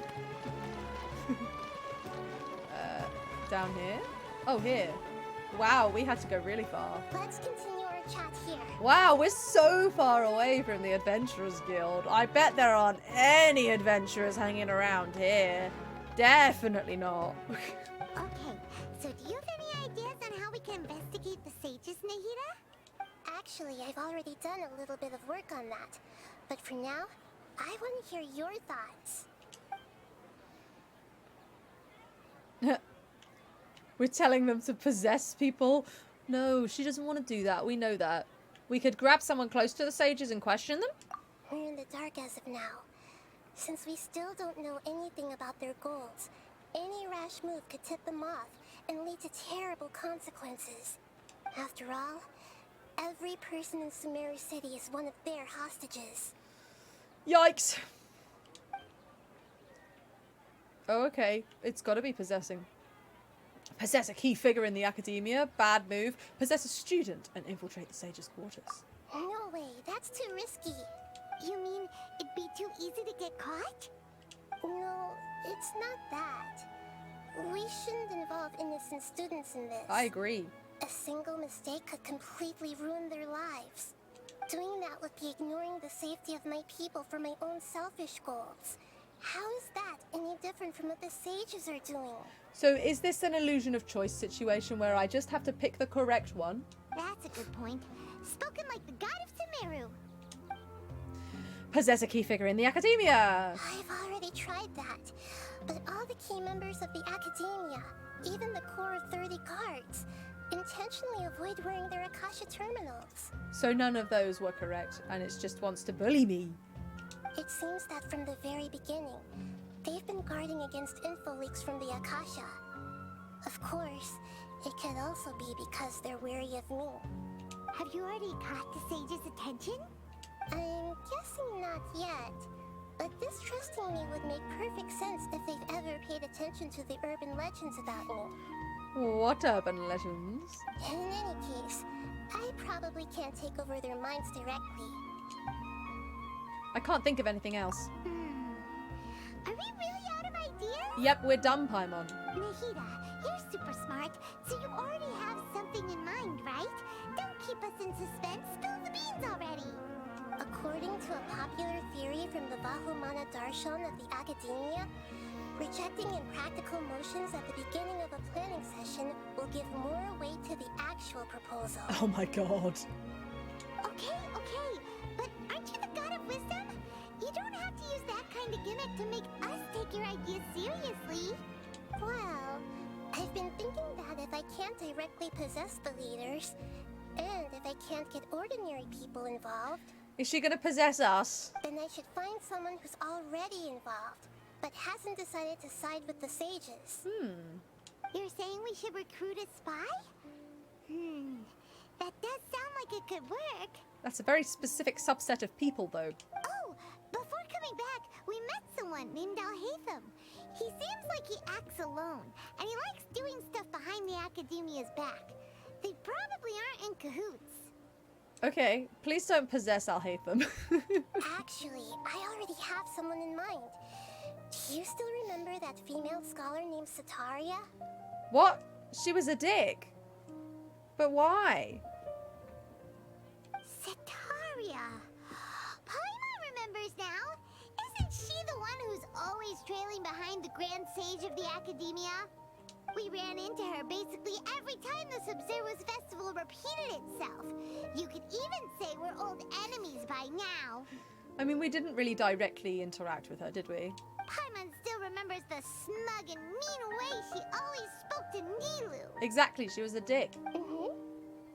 I've always liked observing all kinds of people, and Sataria has always stood out from the crowd. She was born in the desert and was hailed as their greatest genius. Her academic gifts allowed her special admission into the Academia, and also gave her the opportunity to serve as the sage's assistant. Oh, Paimon didn't know she was from the desert. She must be pretty special then. Paimon feels like most of the desert dwellers around the city are working as mercenaries. That does seem to be the way. The name Sataria means star. When she lived in the desert, she shone like the brightest star in the night sky. Later on, she was chosen by the sun. The star was given a place in the daytime sky to complement the sun's dazzling light. You could just talk normally, Nahida. Soon after, the star witnessed the sun scorching the earth, which brought forth many disasters. The star began to waver. Instead of staying beside such a sun, wouldn't it be better to return and light up part of the night sky? But in the end, she couldn't give up the radiance of daytime. To cope with her shame, the star buried her guilt and closed her eyes. Those are Sataria's true thoughts, right? This sounds like you shouldn't be sharing them with us. From the sound of it, Sataria's just hung up on the research opportunities here. But she doesn't really support the Academia. She still feels guilty about not doing more for the desert, right? She's just running away from her problems. Like all of us! Yeah! Indeed. When they are presented with complex moral issues, many people will simply plug their ears and go with the flow until the problem can't be fixed anymore. She's suppressing a lot of guilt, but before she realized it, she had already become the sage's accomplice. She can't deny her part in their schemes anymore. Sounds exactly like the person we need. Right. We must somehow make her face her problems again. Yikes. That way, not only can we get useful intel from her, but she can also use it as an opportunity to redeem herself. From my past observations, Sataria will take a day off from the Academia every 10 days to do some shopping in the city. That's an odd routine. Tomorrow afternoon just happens to be a shopping day for her. That'll be our chance. To prepare, let's go check out some of her favorite spots, and have a quick chat with a few of the vendors there. Does this world operate on a 10-day week? Like the Forgotten Realms? And they've just never mentioned this? Or does she just have a really weird 10-day schedule? Hello?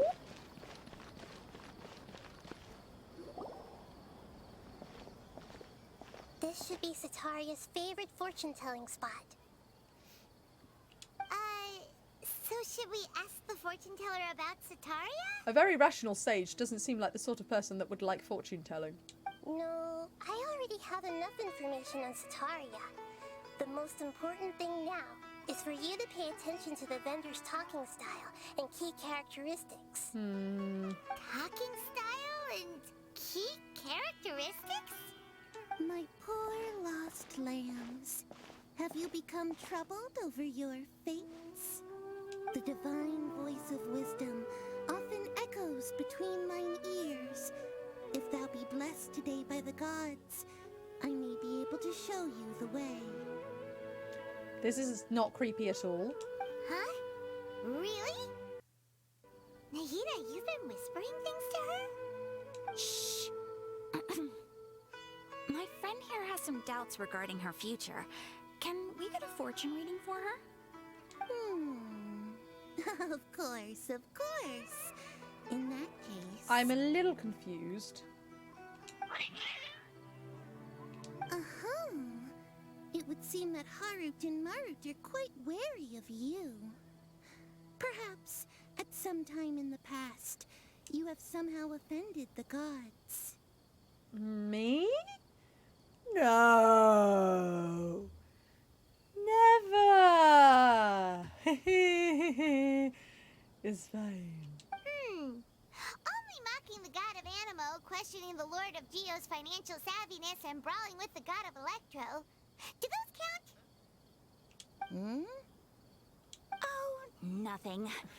Go on, pick an aspect for her to divine. Divine my prospects in health. Health prospects. No problem at all.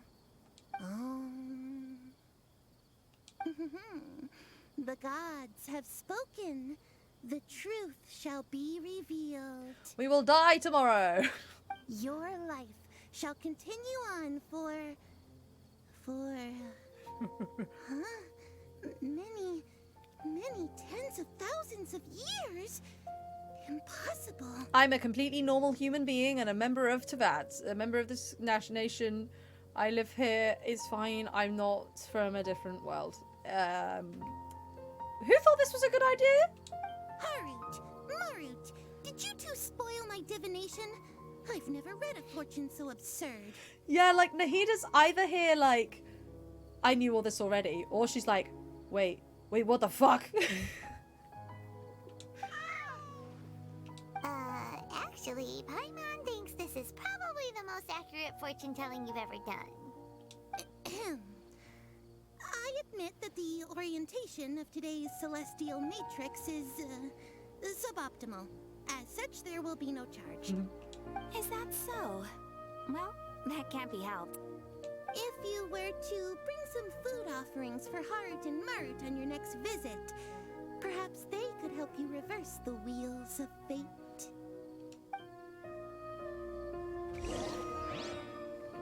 Interesting. I don't really understand what the purpose of this is. I'm sure we'll find out. Is this another one of Sataria's favorite stalls? Yep. It belongs to a king. His father helped Sataria a lot when she first moved to Samari City, so she still comes by whenever she has time. When I start talking with him, listen carefully to the details of our conversation. I'll try. Ah, dear customers. Would you like to look at some pottery? We caught wind of your great craftsmanship, so we specifically came to take a look. He is very enthusiastic about pottery. I know, she's just like, please bring food for the cat. Please. Oh, I recognize you. Aren't you Miss Catherine from the Adventurers Guild?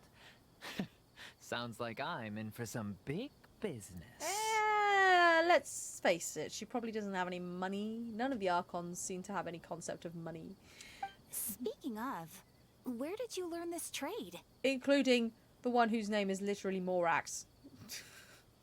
I suppose you could say it all started with my dad. He's a mason by trade, but I picked up an interest in clay while apprenticing for him. After that, I began making pottery by myself in secret, and I simply changed trades when my works turned out well. Although it's a pity that I'm no longer making much use of the knowledge provided to me by the Akasha. Why's that? That's nice. You're making a living doing something you love. So is your father still working as a mason? Could it be that he's doing something that's like artistic in nature rather than functional, and so the Akasha doesn't have any information on it because the sages are dicks? Oh no, not anymore. A few years back, he fell from a roof and broke his leg. Since he had already saved enough Mora over all these years, he's just enjoying the retired life in Port Ormos nowadays. I see. We wish him peace and happiness in his retirement. I'll have someone in charge of logistics at the guild come by another day for some goods. We'll leave you to it. Take care now. No problem. Rest easy, all our goods are sure to meet your every need. Okay. I'm still not getting what the function is, but let's keep going. Who's this? This should be our final stop. Sitaria's always thinking of this restaurant when she's working at the academia. So she always comes by whenever she's out in the city. Fair enough. Nahida, you've really thought of everything. It's my duty to protect Samaria's citizens, after all. Hi there. I feel like I've seen you down by the docks before. Nahida? I don't think Nahida said that. I think that was the other woman. Huh? Oh, it was. Sorry, I don't quite remember. That really did. Oh, it's because she's gone back to the Catherine voice, isn't it? Oh gosh, I'm getting so confused. If I recall, you were having a discussion with someone about shipbuilding at the time. Ah, that's right. I've always been really interested in feats of marine engineering. You're right, Samari does not deserve Nahida. After all, I grew up in Liyue Harbor and spent my entire childhood staring at the ships going in and out of the port. I came to Sumeru to study, but failed to make it into the academia due to my lack of talent. Excuse you? Sad. I know, it is sad. But I'm still discussing all kinds of problems with different scholars. And I'm continuing to study and perform research from the restaurant's basement. I'm sure I'll get to the academia after their next round of exams. I believe in you. What an admirable spirit for learning. Amazing. Sure. But you'll find hardworking people wherever you go. Don't be mean about this, Paimon. So this restaurant has a basement as well? Huh. First I've heard of it. That's right. It's not usually open to patrons. Most of the time, employees use it for breaks or to hold private events. I see. Guess that makes sense. Well, good luck with your studies, Miss Chishan. Thank you so much. As long as I can make it into the academia as an official student, I'll be happy. Aw. Bless. Okay, Nahida. What's going on? What was the purpose of that exercise? Please tell us. What information did we get? Mm-hmm. 3 familiar faces should be enough for Sitaria.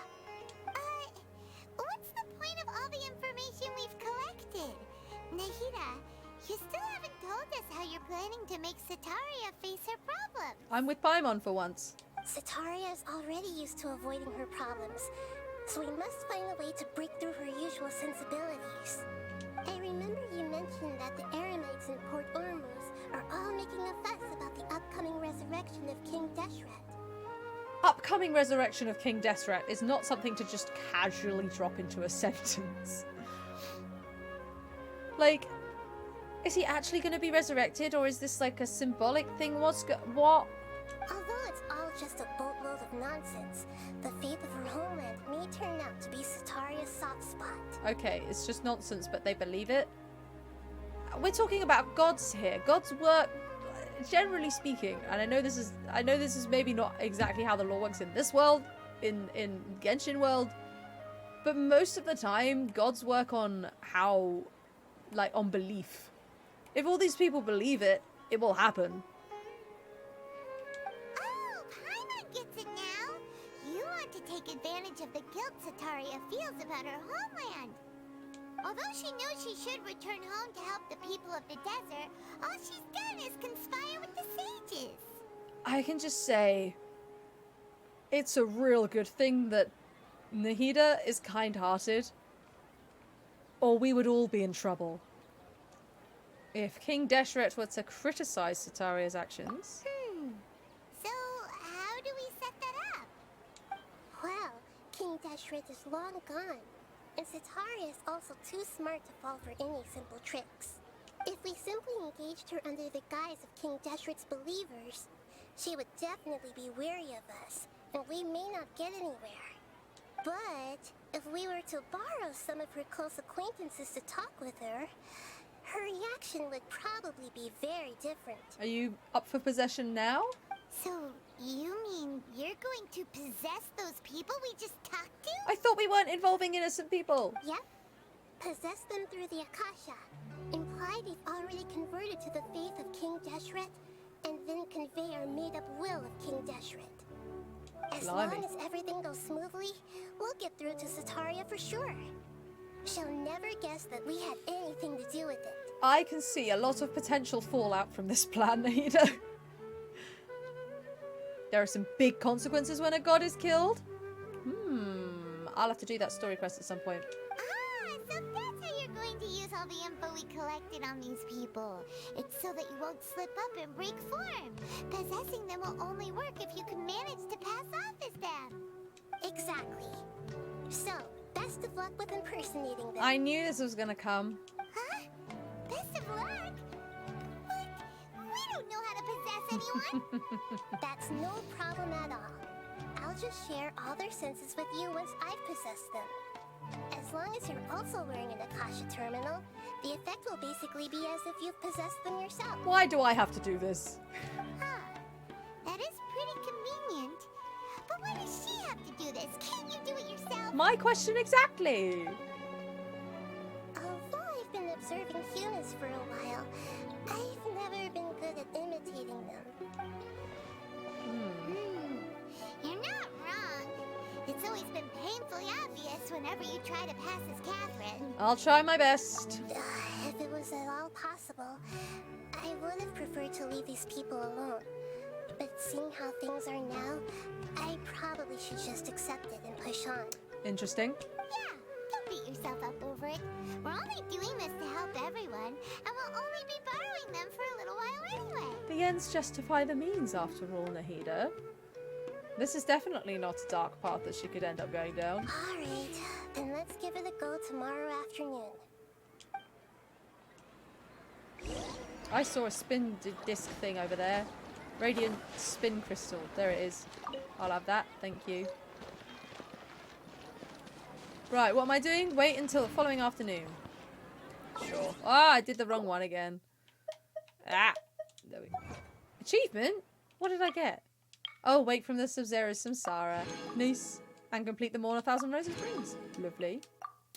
Lovely, lovely. Right, what was I doing? Time. Until 12 o'clock the next day, wasn't it? Boink. That'll do.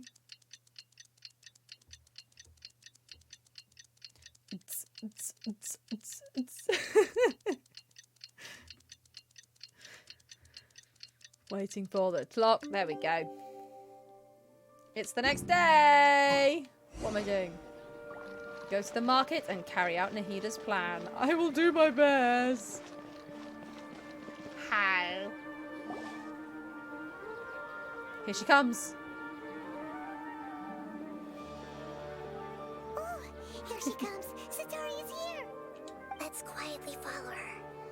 Once she starts talking to her acquaintances, we'll find a safe spot to begin possessing them. Why didn't you possess them before she starts talking? As for how I'm bad at we'll gonna be snare bad to at our this. side, I'll leave that to you. I trust you'll know what to say. I was trying to listen. I'm starting to feel kind of nervous. Okay, let's go. Looks like they've already started talking. Let's find a hiding spot and get started. Isn't this already a hiding spot?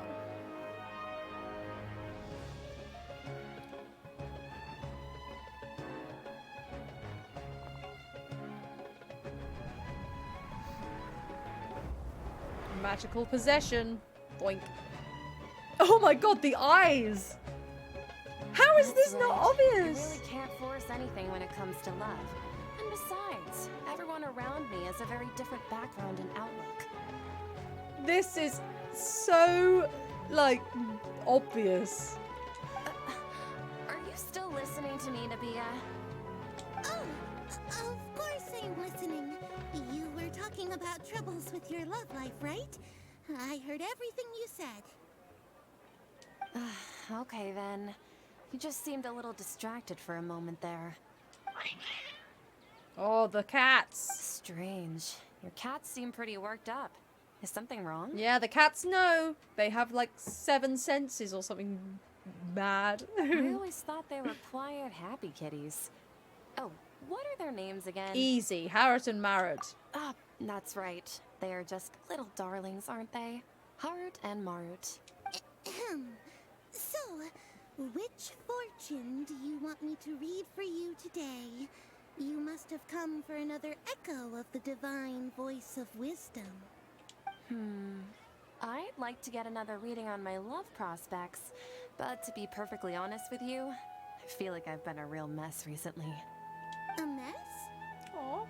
Well, could you do a reading on how long it'll take me to finish my current project at work? I really just want to get it over with. Paimon's like... I hear you. No problem at all. The gods will reveal the truth. Oh.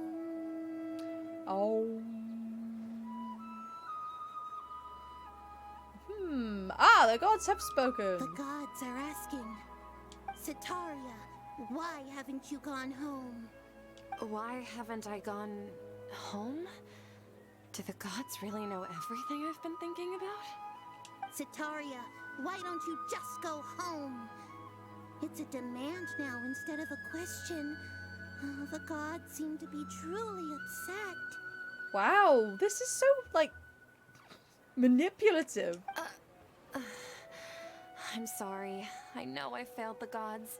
Please pass on my most sincere apologies and ask for their divine forgiveness. And, if I may ask, Nabia, is there a specific god who's speaking to you right now?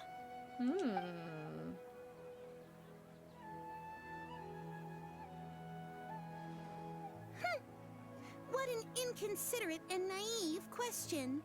The god who is speaking to me is, of course, the wisest and mightiest of all, King Deshret. Perfectly normal for a reading about your love life. Yeah, or all the reading she asked for, which was how long her project at work is gonna take. Like, what? King Deshret? No wonder he would make such demand of me. Wait a second. King Deshret passed away a long time ago. Yeah, she ain't stupid. Even though news of King Deshret's resurrection has been spreading like wildfire, it's all just a misinformation campaign from the academia. How can King Deshret still exist in real life? We did the classic blunder. We tried to convince her of something, but we didn't have all the information. Oops. Over 500 years ago. Yeah. Let's do this Stream Raiders game. Ba-ba-da-ba-ba-ba-ba. Beautiful. This is more like it. We're actually going to do it this time. I'm going to make us go fast, or some of us go fast. I think that will help. Boink. Let's go. I hope we can destroy that fog machine, because that is what's fucking us over, I think. Destroy it. Kill it with fire. Yes. This is more like it. Look at them go. Do do do do do do. Do do do do do do. Do do do do do. Nice. Well done, everybody. Skosh all enjoy your Rogue Scrolls. In Tengri, enjoy your Saint Scrolls. And Adam's World, enjoy your gold. Yay! Finally! We're on to the next one. Let's go down the middle. Should we get that? No, I'm going to go down the middle. From the depths, challenge level easy. The sewers of the city have been filled with untold horrors, which have emerged to feast. Ha ha ha! Has the flying rogue cooled down yet? Yay! Enemies will be revealed over time. Well, that sucks. Oh, there's one over there. Oh, I'll just put one there then. Alright, everyone. Go to the link in chat. You can join our Stream Raiders team. And we'll have a battle in half an hour. But first, I'm going to collect this. I did the daily drop. Yay. Yeah, the Spanish Inquisition. Why is 64 to do with the Spanish Inquisition? I don't know this. Is that in the sketch? Because I can't remember everything in that sketch. Let us continue. King Deshret's resurrection is a misinformation campaign? What insolence! I am King Deshret's most loyal believer. Do you wish to refute his voice of wisdom? No. Oh, no. As a child of the desert, I am only reveling in his power upon learning that his divine glory has touched even this city. I will think very carefully about his demand of me. I'm sorry, I must go now.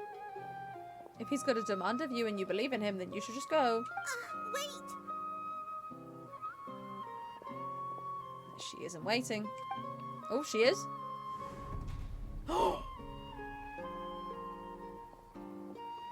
Magic. She did go from using logic to being stupid again. Just immediately. She just ran off in a hurry. She looked pretty upset, too. Well done. Sataria didn't seem to suspect anything amiss. I think she might have done. To have something she's been trying desperately to avoid show up out of nowhere and berate her, that must have shaken her to the core. Aw, Nahida, it seems like you understand human emotions really well after all. It does seem that way. All I know are some abstract Harabatot theories. And in any case, my time with you has shown a lot of them to be utterly useless. I'm still trying to make sense of everything. Nahida is so neurodivergent. Anyway, enough of that. Let's hurry and catch up to Sataria. Let's go. Teams now, right on cue. Let's get ready to possess him right away. Oh, we got an achievement. Yeah, where is it? Oh, there it is. Share senses with Nahida through possession using Akasha. Thank you all. Right. Akeem's turn. Yeah, just get right out in the open there. Right out in the open, completely fine. Oh, we're not hidden at all. Okay. Whoa. That was a bit weird. And again, not obvious at all. It's okay. I just got caught up in something. Oh my goodness. Oh, actually, didn't you ask me to help you look for work? What kind of work were you looking for again? Well, masonry would make more sense because that was what he trained in, so we'll go with that. Oh, right. Your old man's craft. How could I forget? Speaking of, how's he doing? Is he feeling any better? He broke his leg, so we'll say he's walking more now. Oh, that's good to hear. I have been thinking a lot about him. If I could get some more time off, I'd love to pay him a visit. Actually, while we're talking about him, is he still living in Port Ormos? He is? Yeah, he's been retired there for a while. If you could find the time, please write him a letter. Let him know that recently, faith in King Deshret has taken root in Port Ormos and has begun to spread across Sumeru. You can't actually answer incorrectly. Nah. That would be too easy, too hard, wouldn't it? They've got to hold our hand through this one. Nate, hello. Thank you for resubscribing for 15 months in a row. That is a very long time, and I'm very appreciative of you. Thank you very much.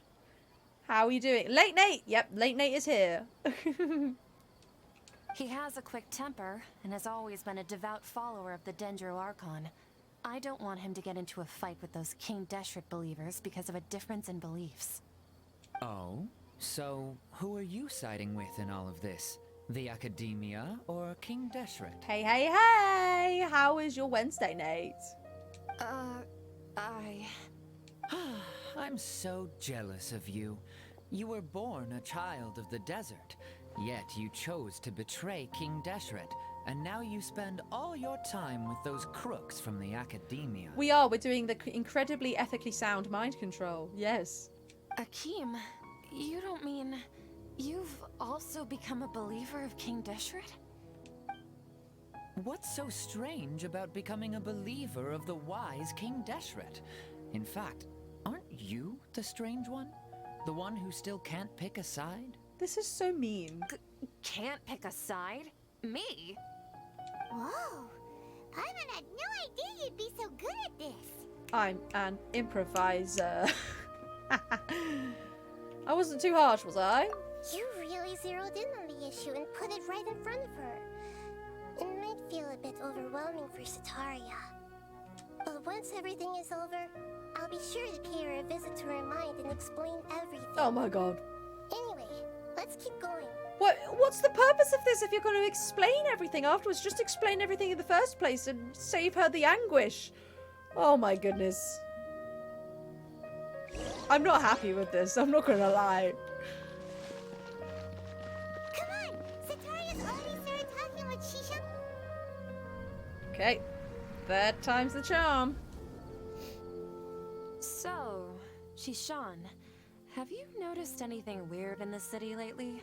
Yes, I'm being mind controlled. Like, as if someone was trying to preach to you about something? No, I've been spending all my time studying in the basement. Oh, right. Speaking of strange things, I celebrated the Sub-Zerus festival so many times that I lost count. That was really weird. Oh, we're in dangerous territory. Wait, how could you be aware of that? That should be impossible. Nothing in the report indicated anything like that. Are you still failing to realize that the Academia's lowly tricks could never deceive all of Sumeru's citizens? Shishan, don't tell me that you've converted to King Deshret as well. What an absurd question. You make it sound like I should be ashamed for becoming a believer of King Deshret. In reality, shouldn't you be the one who is ashamed? You, who works side by side with the Academia, and treated people as nothing more than experimental subjects? Why are we being so mean? Please, please stop! Even now, Sataria's still trying to run from her problems. Did I push too hard? She can no longer justify everything to herself. Hey, she's trying to talk to the guards! What should we do? Yikes. This is the most important part of all. Quick, get ready. Do I have to fight? Mercenary, Or run? you're a member of the Corps of 30, correct? Please help me pass a message to the Matra right away. The situation in the city is getting out of control. Please, try to remain calm, miss. Tell me what's happening in the city. Heretics are infiltrating the city, and they've already converted many residents to their side. Yikes. Heretics? What kind of heresy are you talking about? King Deshret! Many people I know have suddenly started believing in him, but he's long dead. It's impossible. Miss Sataria, nothing is impossible. You know my name? Oops. King Deshret is immortal, and all who defy him will one day pay the price. You must face the truth, Sataria. You tread a treacherous path, and the longer you ignore it, the tighter the Academia's grasp on you will become, and the deeper you will be ensnared. Child of King Deshret, never forget that the desert that belongs to you lies elsewhere. What's so strange about becoming a believer of the wise King Deshret? In fact, aren't you the strange one? The one who still can't pick a side? What an absurd question. You make it sound like I should be ashamed for becoming a believer of King Deshret. Sataria, why haven't you gone home? The travelers, very mean.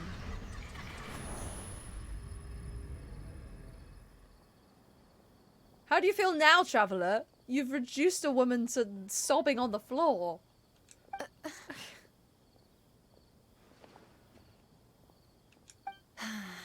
It seems that no matter where I run, I only keep finding more believers of King Deshret. I have to say, this is a familiar feeling. I've also been running from my guilt this whole time. Guilt over my part in the sage's plans, and from ignoring the letters from the children of my homeland. But no matter how much I may try to ignore or get rid of it, My guilt always comes back. You should follow your heart. You won't necessarily lose your research opportunities by facing the truth. Besides, did you really want to conduct your research while carrying such heavy feelings of guilt? How do you know me so well? Are you truly just a believer of King Deshret? Or are you the god himself? That's not important. The important thing is to pass judgment on the academia and its sages, and to correct their mistakes. If you could provide some assistance in this matter, perhaps it could serve as a form of atonement.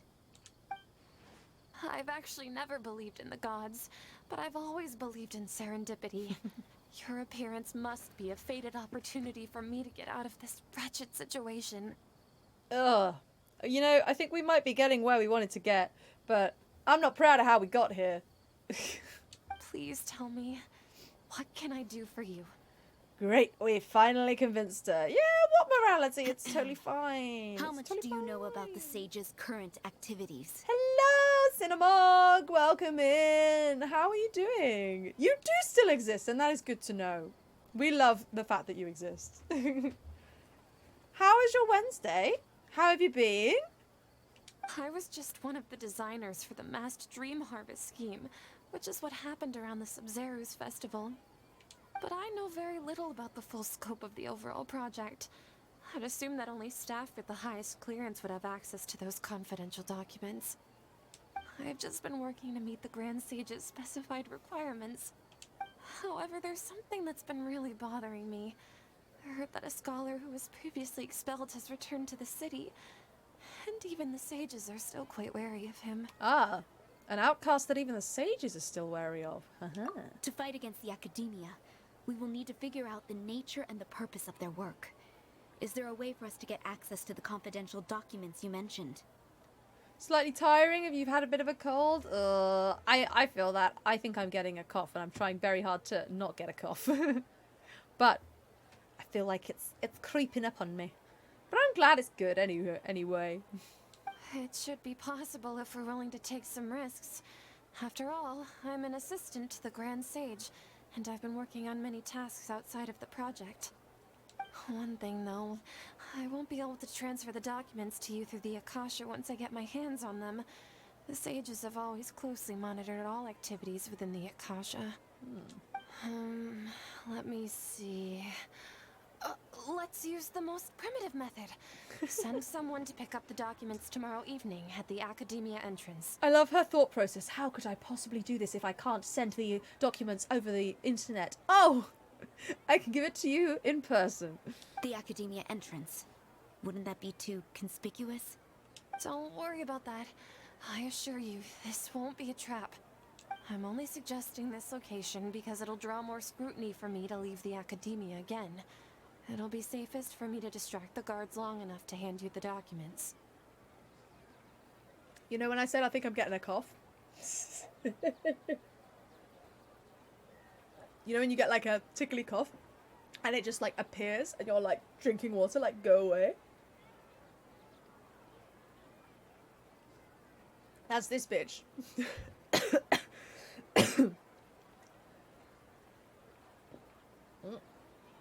Right, no more water for me, so let's go. Hope it's gone. Alright, I trust you. So, if I were to successfully complete this task, would it mean I've atoned for my wrongdoings? That'll depend on the judgment of the Dendro Archon. Ooh. Good. Water is good for you. Drink a lot of it. The Dendro Archon. That's right.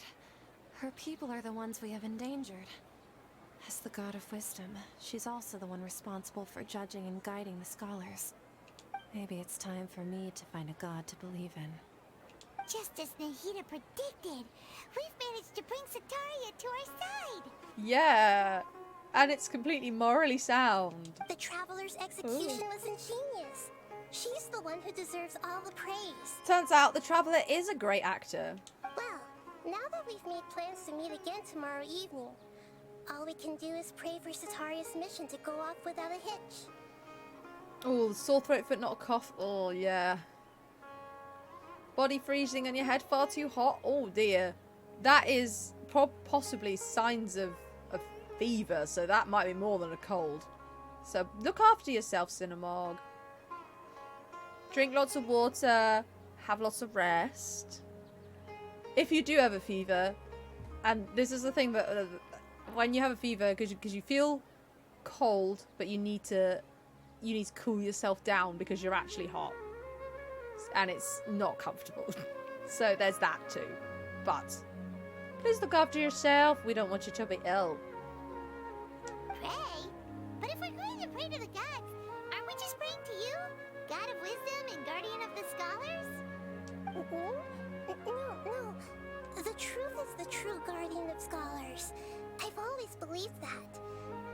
Anyway, let's meet again tomorrow evening at the Adventurers Guild. You are great, Nahida, and let us compliment you. Okay. Wait until the following night. More time skippery. Zhong. 19 o'clock. About there we go. Oh, good. I'm glad you're feeling a bit better. Yes, sleep. Sleep is brilliant, and sleep is... Get lots of sleep, and I always feel better after I've had a nice big sleep. Wait, do I have... Oh, the following night. I misread that. Round we go. Doink. This is true. A does make all the other Archons look like saints because... Yeah, well, yeah. A never possessed anybody, though. There is that. A is not one for subterfuge, I get. She is like, this is my sword. I am very strong. If you don't do what I say, I will cut you into ribbons. That's kind of A's way of doing things. So dark. Let's go meet up with Nahida.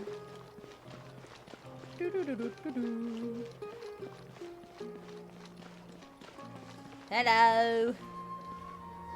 Catherine, we're here! Oh, you are the other Catherine, right?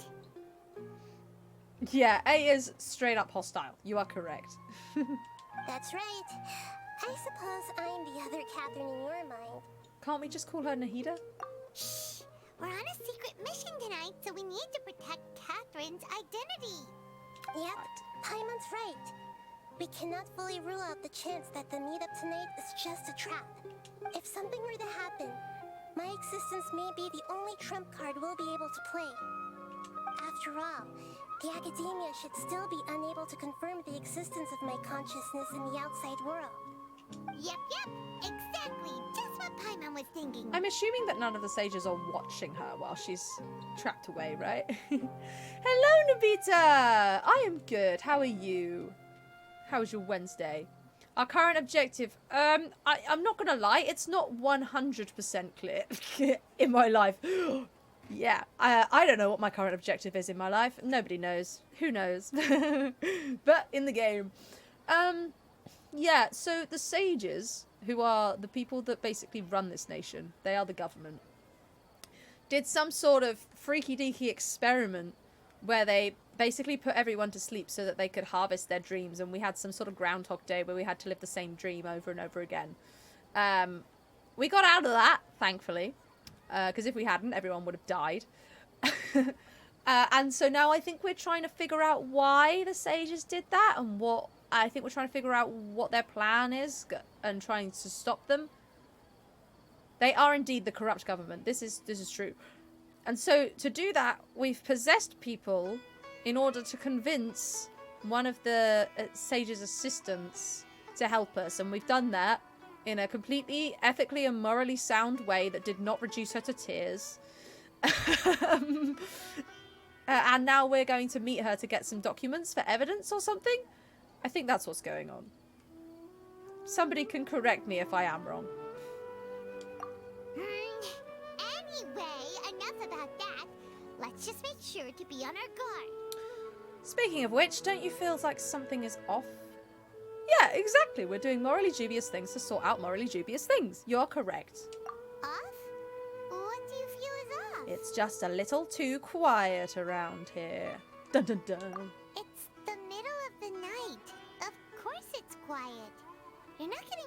paranoid, are you? It's not the middle of the night, it's 7 p.m. No, I think she's right. It really is a lot quieter than usual. Trap! If you look around, there seems to be fewer people on the streets. I'm not sure if this is the case for the entire city, though. Huh. Maybe it's just a coincidence. Maybe Sataria figured out a way to not only distract the guards, but also to get everyone to go to sleep early, just so we can exchange the documents in peace. I don't think that's what it is, Paimon. I also can't quite figure out why things feel a little off. But now that we're here, let's go ahead and meet her as we planned. Yep, Paimon is clearly too trusting. Well, regardless, as long as you're here with us, Paimon feels a little safer. Oh, Cinnamog, you're so right. It's been sunny for the first time I think it was sunny over Easter weekend, and it's been sunny over the last weekend. Oh, it's been so lovely. It snowed! Oh gosh! We are having opposite weathers. It's not been very nice the last couple of days. It's nowhere near snowing, but it is going to rain the next couple of days where I am. Ugh.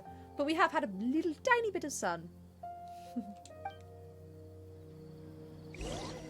I'm sure that this plan will go off without a hitch and everything will be completely fine. Right? Yeah? There really aren't many people out right now. Let's hope it'll be this quiet in front of the Academia, and that Sataria managed to distract all the guards. Up we go!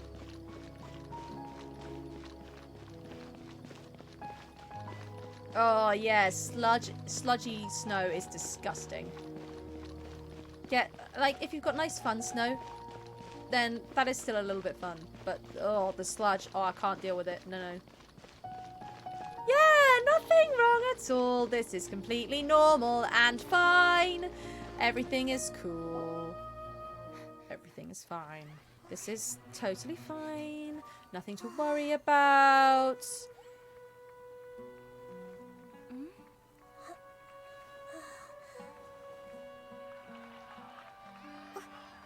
Maybe. What are people doing here at this hour of the night? It was put in like May last year, was it? Ah, the triumphant hero returns at last. And to a rather spectacular welcome. Who are you? Even if I do say so myself. You're the outcast, expelled from the Academia. Indeed I am. Although these days they tend to call me the Doctor. Oh, fuck! If you're looking for your researcher friend, she has already been taken into confinement. With some basic caution, she could have discovered the listening device on her person. Clearly, she lacks the degree of rigor expected of a true scholar. This is why! The people of Samara City. What have you done to them? I simply made some minor adjustments to their Akasha terminals. Now they can deposit information directly into the subconscious. As you can see, all these lovely people now believe this traveler is a hero who has just saved the world. But I am. My experiment is a success. And now it seems they can no longer hold back their sheer adoration. No, what should we do? These are all just regular people. Leave now. You need to get out of here. But that guy's a Fatui Harbinger. We can't just leave you here. Nor can I abandon the people of Sumeru. Hey!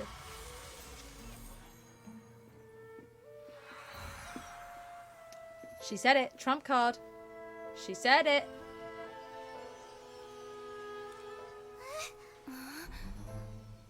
Don't worry. We'll meet again outside of the city.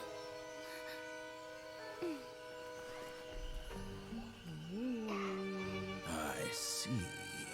You appear to have overridden their mental faculties with your own consciousness. No, you're so right. To possess such a powerful mind, you must be the god of wisdom. We're in trouble.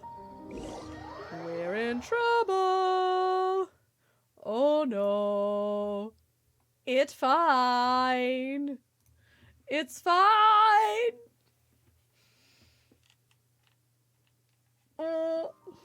I told you it was going to be completely fine and nothing was wrong at all. This should be far enough. Paimon needs to catch her breath first. Is Nahida going to be okay? We only made it out because of her. She can jump between mines. Hopefully she'll be fine. Paimon wasn't counting on running into a new Harbinger here, let alone such a high-ranking one. That guy was number 2. So scary. Which of course raises the question, who's number 1? He called himself the Doctor. Remember, Tainari told us about him. Sataria did say that someone who once got expelled from the Academia came back recently. Yep, so there are at least 7 Catherines in Teyvat. That's true. I'm sure Sneznaya will build a new spy for us. I'm so mad that this guy's calling himself the Doctor, because that's going to make me want to punch him even more. You don't get to claim that name, mate. And that even the sages are weary of him. Yep, sounds like she must have been talking about the Doctor. We underestimated the scale of this problem. Yeah, now that the Doctor's in the picture, we're no longer just dealing with the Academia. They're in cahoots with the Fatui. I already can't deal with this, and they've only said it like 3 times. Oh, I don't want it to get worse. You cannot besmirch the name. There's so much, like in Doctor Who, there's so much references to the Doctor as a title, not just being a title, but being a word and being like almost a embodiment of hope and across the universe and all of that. And now here's this fucker. Like, no. But what are the Fatui after this time? Another Gnosis? We need to find a way to reunite with Nahida. Yeah, things would be a lot easier with Nahida's help. Nahida said we'll meet again outside of the city. But we can't just keep waiting around, right? Let's start our own investigation. You mean? Come on, Watson. Let's go find Tainari. Oh, right! Wasn't he invited by the sages to work on some project when we were staying with him in the Vidia Forest? That has to be the same project. Slick, thank you so much for the follow. How are you doing? Come in, say hi if you feel like you want to. Who deserves the name the Doctor actor-wise? Ooh! If only one could claim that as their name. Ian McKellen. Hands down. Sir Ian McKellen. I think if they did a live action Genshin... Oh! You're so right. You're actually so right. Matt would play this Doctor very well. Matt Smith would be a very good choice. And I would hate every second of it. I would hate it. It would be so bad. But he would do it really well. Follow from Stream Raiders. Well, good to have you. Welcome in. Oh, you meant like Doctor Who actors. Oh, yeah. Well, Sir Ian McKellen is just a ball of preciousness and golden wonder and loveliness. So, Tom Baker, that's fair. That's fair. Wouldn't you think one of the founders of the Fatui would take the spot of the first? Well, yeah, but I can't... If there's a name that I'm supposed to know, I can't remember, unless it is the Sneznayan god that we're going for. He must indeed be protected at all costs. Him and Patrick Stewart, just wonderful. Wonderful. If there was a Doctor Who actor that deserved to take that name of the Doctor, who's great? Who's great? Who's just lovely? I mean, David Tennant is pretty lovely. I'm trying to think now. Arthur Darville's pretty lovely. Other actors. I'm sure... I'm trying to think of, like... You know, like... For example... If I was to take this to the Star Wars universe, I'd give it to Ashley Eckstein because she's just so lovely and involved and all of that. I'm trying to think of the equivalent for Doctor Who. And I'm not sure. David Tennant's not quite on Ashley Eckstein's level of that, but maybe. Stream Raiders! Stream Raiders. A lot of the doctors are lovely people. You are correct. You know, Peter Capaldi. Oh, it could be Peter Capaldi. He's very lovely. You were in the town where he lives? Wait. Tom Baker. Oh, you saw Tom Baker in person, you think? Ooh. Maybe. I'm going to put a killing field. Do we want to kill that? What is it? Cybernode. Rage! Okay. I am just going to put a killing field in the middle. Let's see what happens. Just see how it goes. They're all going to go to the right now. Now that I've done that. They're all going to go over to the right. I can tell. Oh, okay. Maybe not. We're doing all right.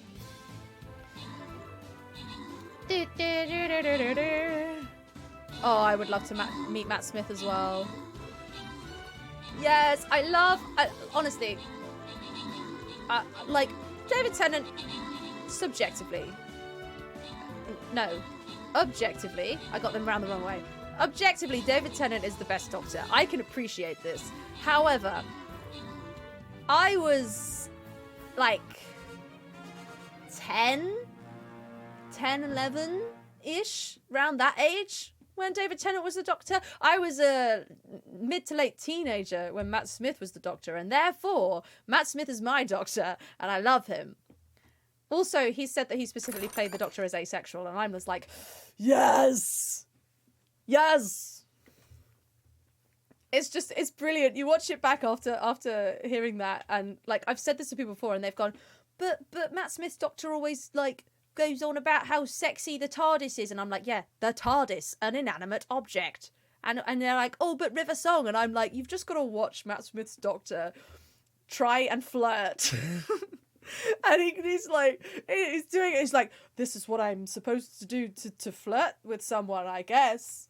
You know, it's brilliant. But anyway, we did it! Yay! Enjoy your gold! Gail Sue and Chris Wonder, enjoy your Vampire Scrolls. And Intengri, enjoy your Healer Scrolls. The TARDIS is sexy. Yes, we know this. That's her name. Her name is sexy. Right. There is not enough time in the stream for another Stream Raiders. But we still have another 20 minutes. So we can still play the game for 20 minutes. We've got to get out of this cutscene at the very least. Even though he turned it down at the time, he might still know something. Tainari's very clever. Maybe he will. You were so late. And I started late as well, Nate. That's okay. Everybody has lives, don't they? There's no time to lose. Let's go to Gandharvaville. You can come in and out the stream whenever you like. Off we go. Yay, another achievement.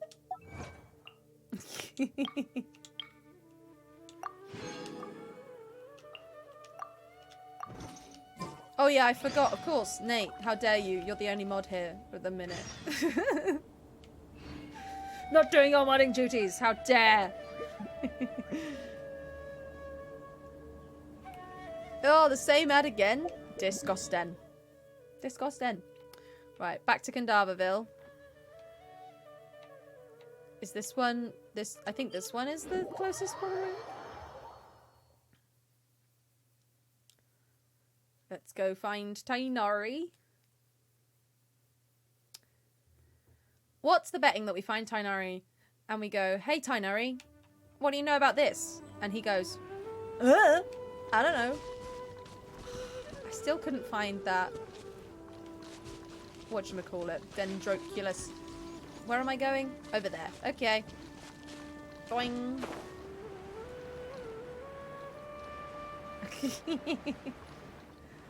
I am always working hard and never hardly working, of course. Oh my gosh, yes. Buttspot said the absolute worst Buttspot. Pyro is correct. I am close to the follow goal. Yeah. We're getting there. We're getting there. I can't remember what we said we were going to do. Oh, well, we were maybe going to play Inscription for the follow goal. Was that the idea? Hold it right there. I can't remember now. I need to write these things down. A blonde-haired traveler and a floating fairy. We've got you all right. Take a look around. You've fallen right into our trap. So we're wanted. Again! For the 4th time! The 4th nation running! Wait, were we wanted in Mondstadt? Maybe it's the 3rd. I can't remember. Are you mercenaries from the Corps of 30? Did you come here to arrest us? Sounds like it. Corps of 30? We're nothing like those government lapdogs who don't even get scraps for their work. Somebody give Paimon a bow? I have a feeling that if we gave Paimon a bow, it would end in disaster for both of us. We are an elite brigade that commands the highest commission rate in all of Sumeru. We're here on the orders of a client known only as the Outcast. Oh no. The Outcast? An outcast from the academia? Sounds like the Doctor. But why wouldn't the Doctor just send the Fatui after us? Maybe he's taking advantage of the academia's resources. Still wasting time on idle chit-chat. We'll shut you up soon enough. Get them! Yeah, I don't think so, mate. You're up, Traveler! Yeah, we all know I'm the muscle. There's no escape. Come on, you lot. Anyone behind me? Yeah. No? There's no one behind me. Okay. Useless. Wind, hear me. Yep, you're correct. You're correct. I don't think this man has ever been to medical school. Oi, rude. Point.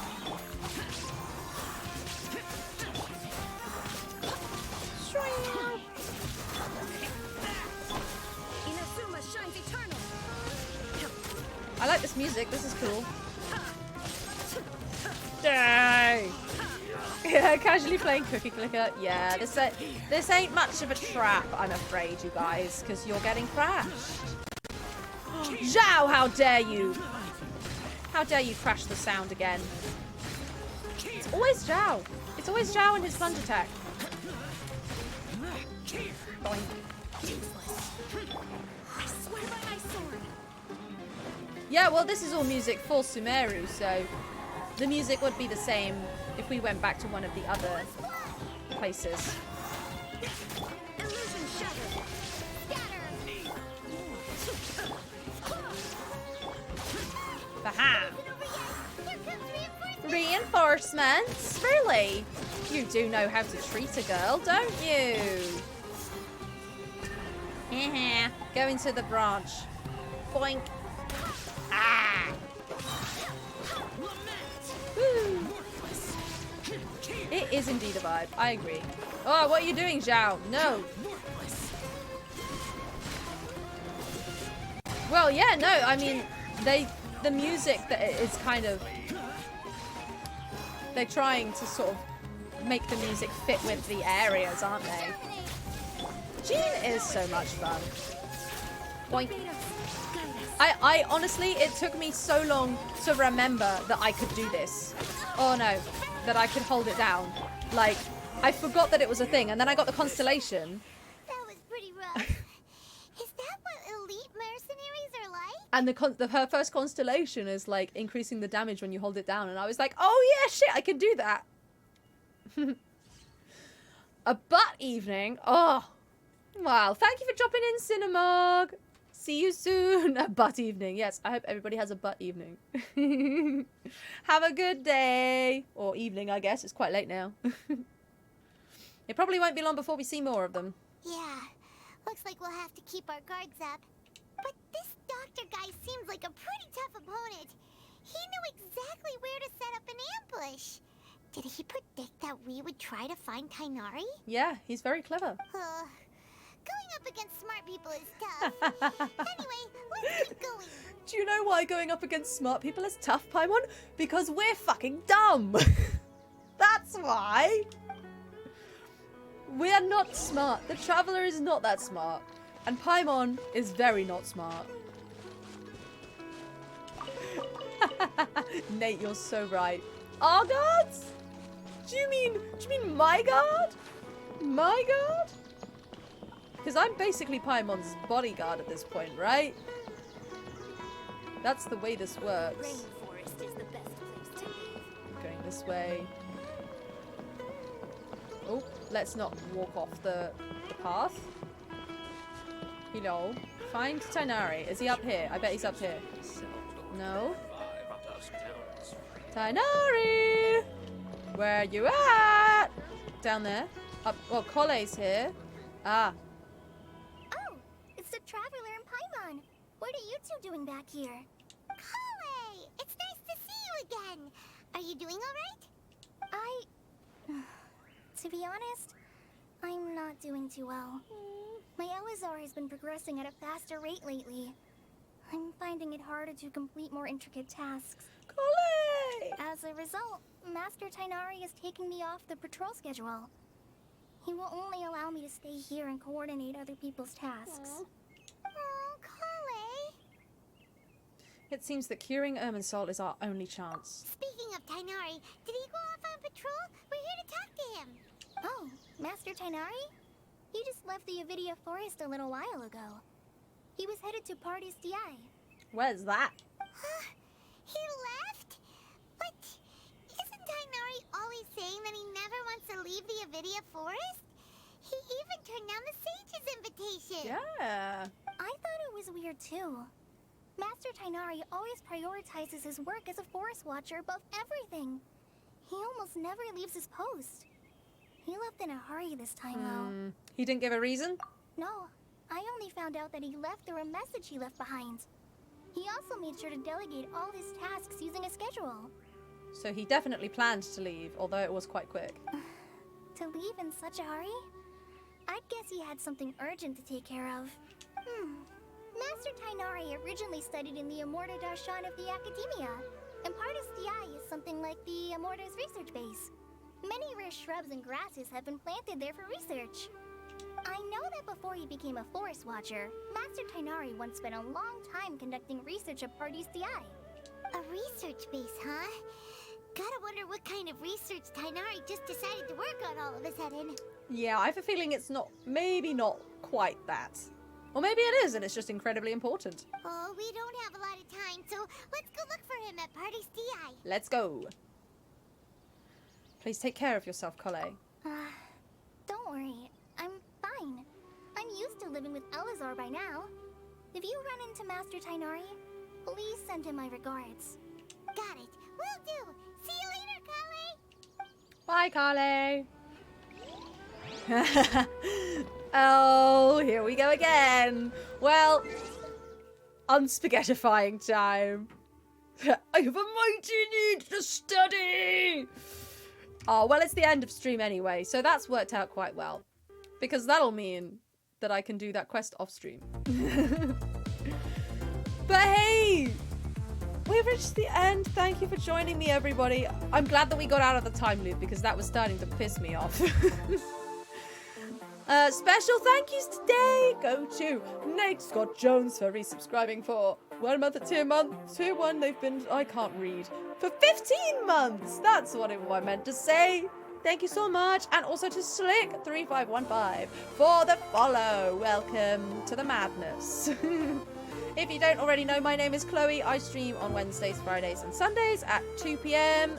British time, UK time. I also hate time loops. I hate them in most things.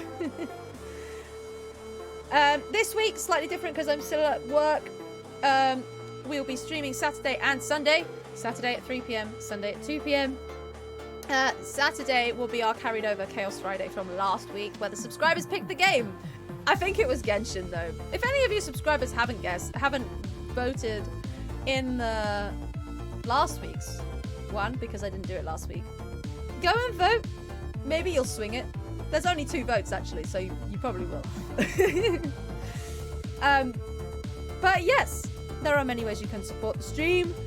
You're doing the most important one, which is watch it. However, if you're able to and you would like to donate monetarily, you can do that at my tip jar, which is there in the chat.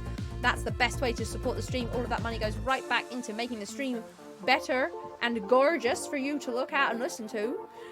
I don't know why I've got this kind of halfway between my accent and a West Country accent going on today, but I'm just feeling like it. I'm feeling like it. But anyway, you can also subscribe, cheer with bits, all of that will go back into the stream. Many free ways you can support the stream, including joining the Discord. There is the link in the chat once again. And that, in there, you can chat with everybody about anything you like, really. Genshin, Doctor Who, which actors should be allowed to be given the title of Doctor because they're just sweet, sweet human beings. Whatever you like. And that's also where subscribers get to pick the game for Chaos Friday. So make sure you get in there. You can also follow me all over social media. Right here in my link tree. Everything is there, including links to my music and to the other things that I do on the internet, which you can find when I'm not streaming, which are Deck of Many Aces, an actual play D&D 5e podcast made with actual asexuals and aromantics. That's us. We release every other Friday. I also write all of the music for that. And I probably need to edit soon. I don't know. I haven't looked at the timetable in a little while. It's fine. But do just go check that out wherever you find your podcasts. Also, wherever you find your podcasts, you can find me on A Rendezvous with Destiny, a Bite Marks actual play podcast, where I'm playing Harriet. We're all terrible people and we all hate each other, so it's a very different vibe to Deck of Many Aces. But that's really fun as well. There's only a few episodes out of that. We've just started the campaign, so it's a really good place to jump in. Last but not least, you can find me in a bunch of stuff on the Dragon Network by T4C Studios. That is a great place to look for your TTRPG content, video content this time rather than a podcast. But you will be able to find me on Bowie's and Spelljammer very, very soon. That'll come out next month, where we're all playing different versions of David Bowie. There's me, there's the lovely Taylor of Backwater Bastards, there's the lovely Jeremy Cobb of Three Black Halflings, and we're DM'd by the one and only Hamilton. It's so much fun. It was so funny. I've never done as many stupid, crazy things in a game as I did in that one. So yeah, that'll be out, edited and out very, very soon. If you're looking for me in the meantime, just look on that website. You'll find me in a bunch of stuff. Most recently, Theatre Macabre, the Mork Bork game, where we all dressed up and pretended to be actors who were pretending to be other people, and that's more confusing than it is. It's a very narrative game. You can just watch it. But anyway, go check that out there. That's it from me, I believe. Yes, the next stream will be Saturday. Chaos. Not Friday, Saturday. At the minute, we'll be playing Genshin. Any subscribers, if you want to change that, go and vote. Now, who should we raid? This is the question. This is the question. Well, let's raid Ryu. We're going to have more Genshin, because I feel like Ryu has just not been streaming. He hasn't been streaming for a while, and he's just got back into streaming, so we'll definitely go and raid him. So, please give him some love. He's way better at Genshin than I am, so you'll get to enjoy that. I'm just going to get him up on my phone so I can actually see what's going on. Where are you? Ryu? There he is. Nice. Right. I'm going to put a raid call in chat. Here it is. Copy and paste that raid call. Put it in Ryu's chat. Tell him how much you love him. And how much you love me, obviously. And I'll see you all on Saturday. Have a lovely evening, everyone. Bye.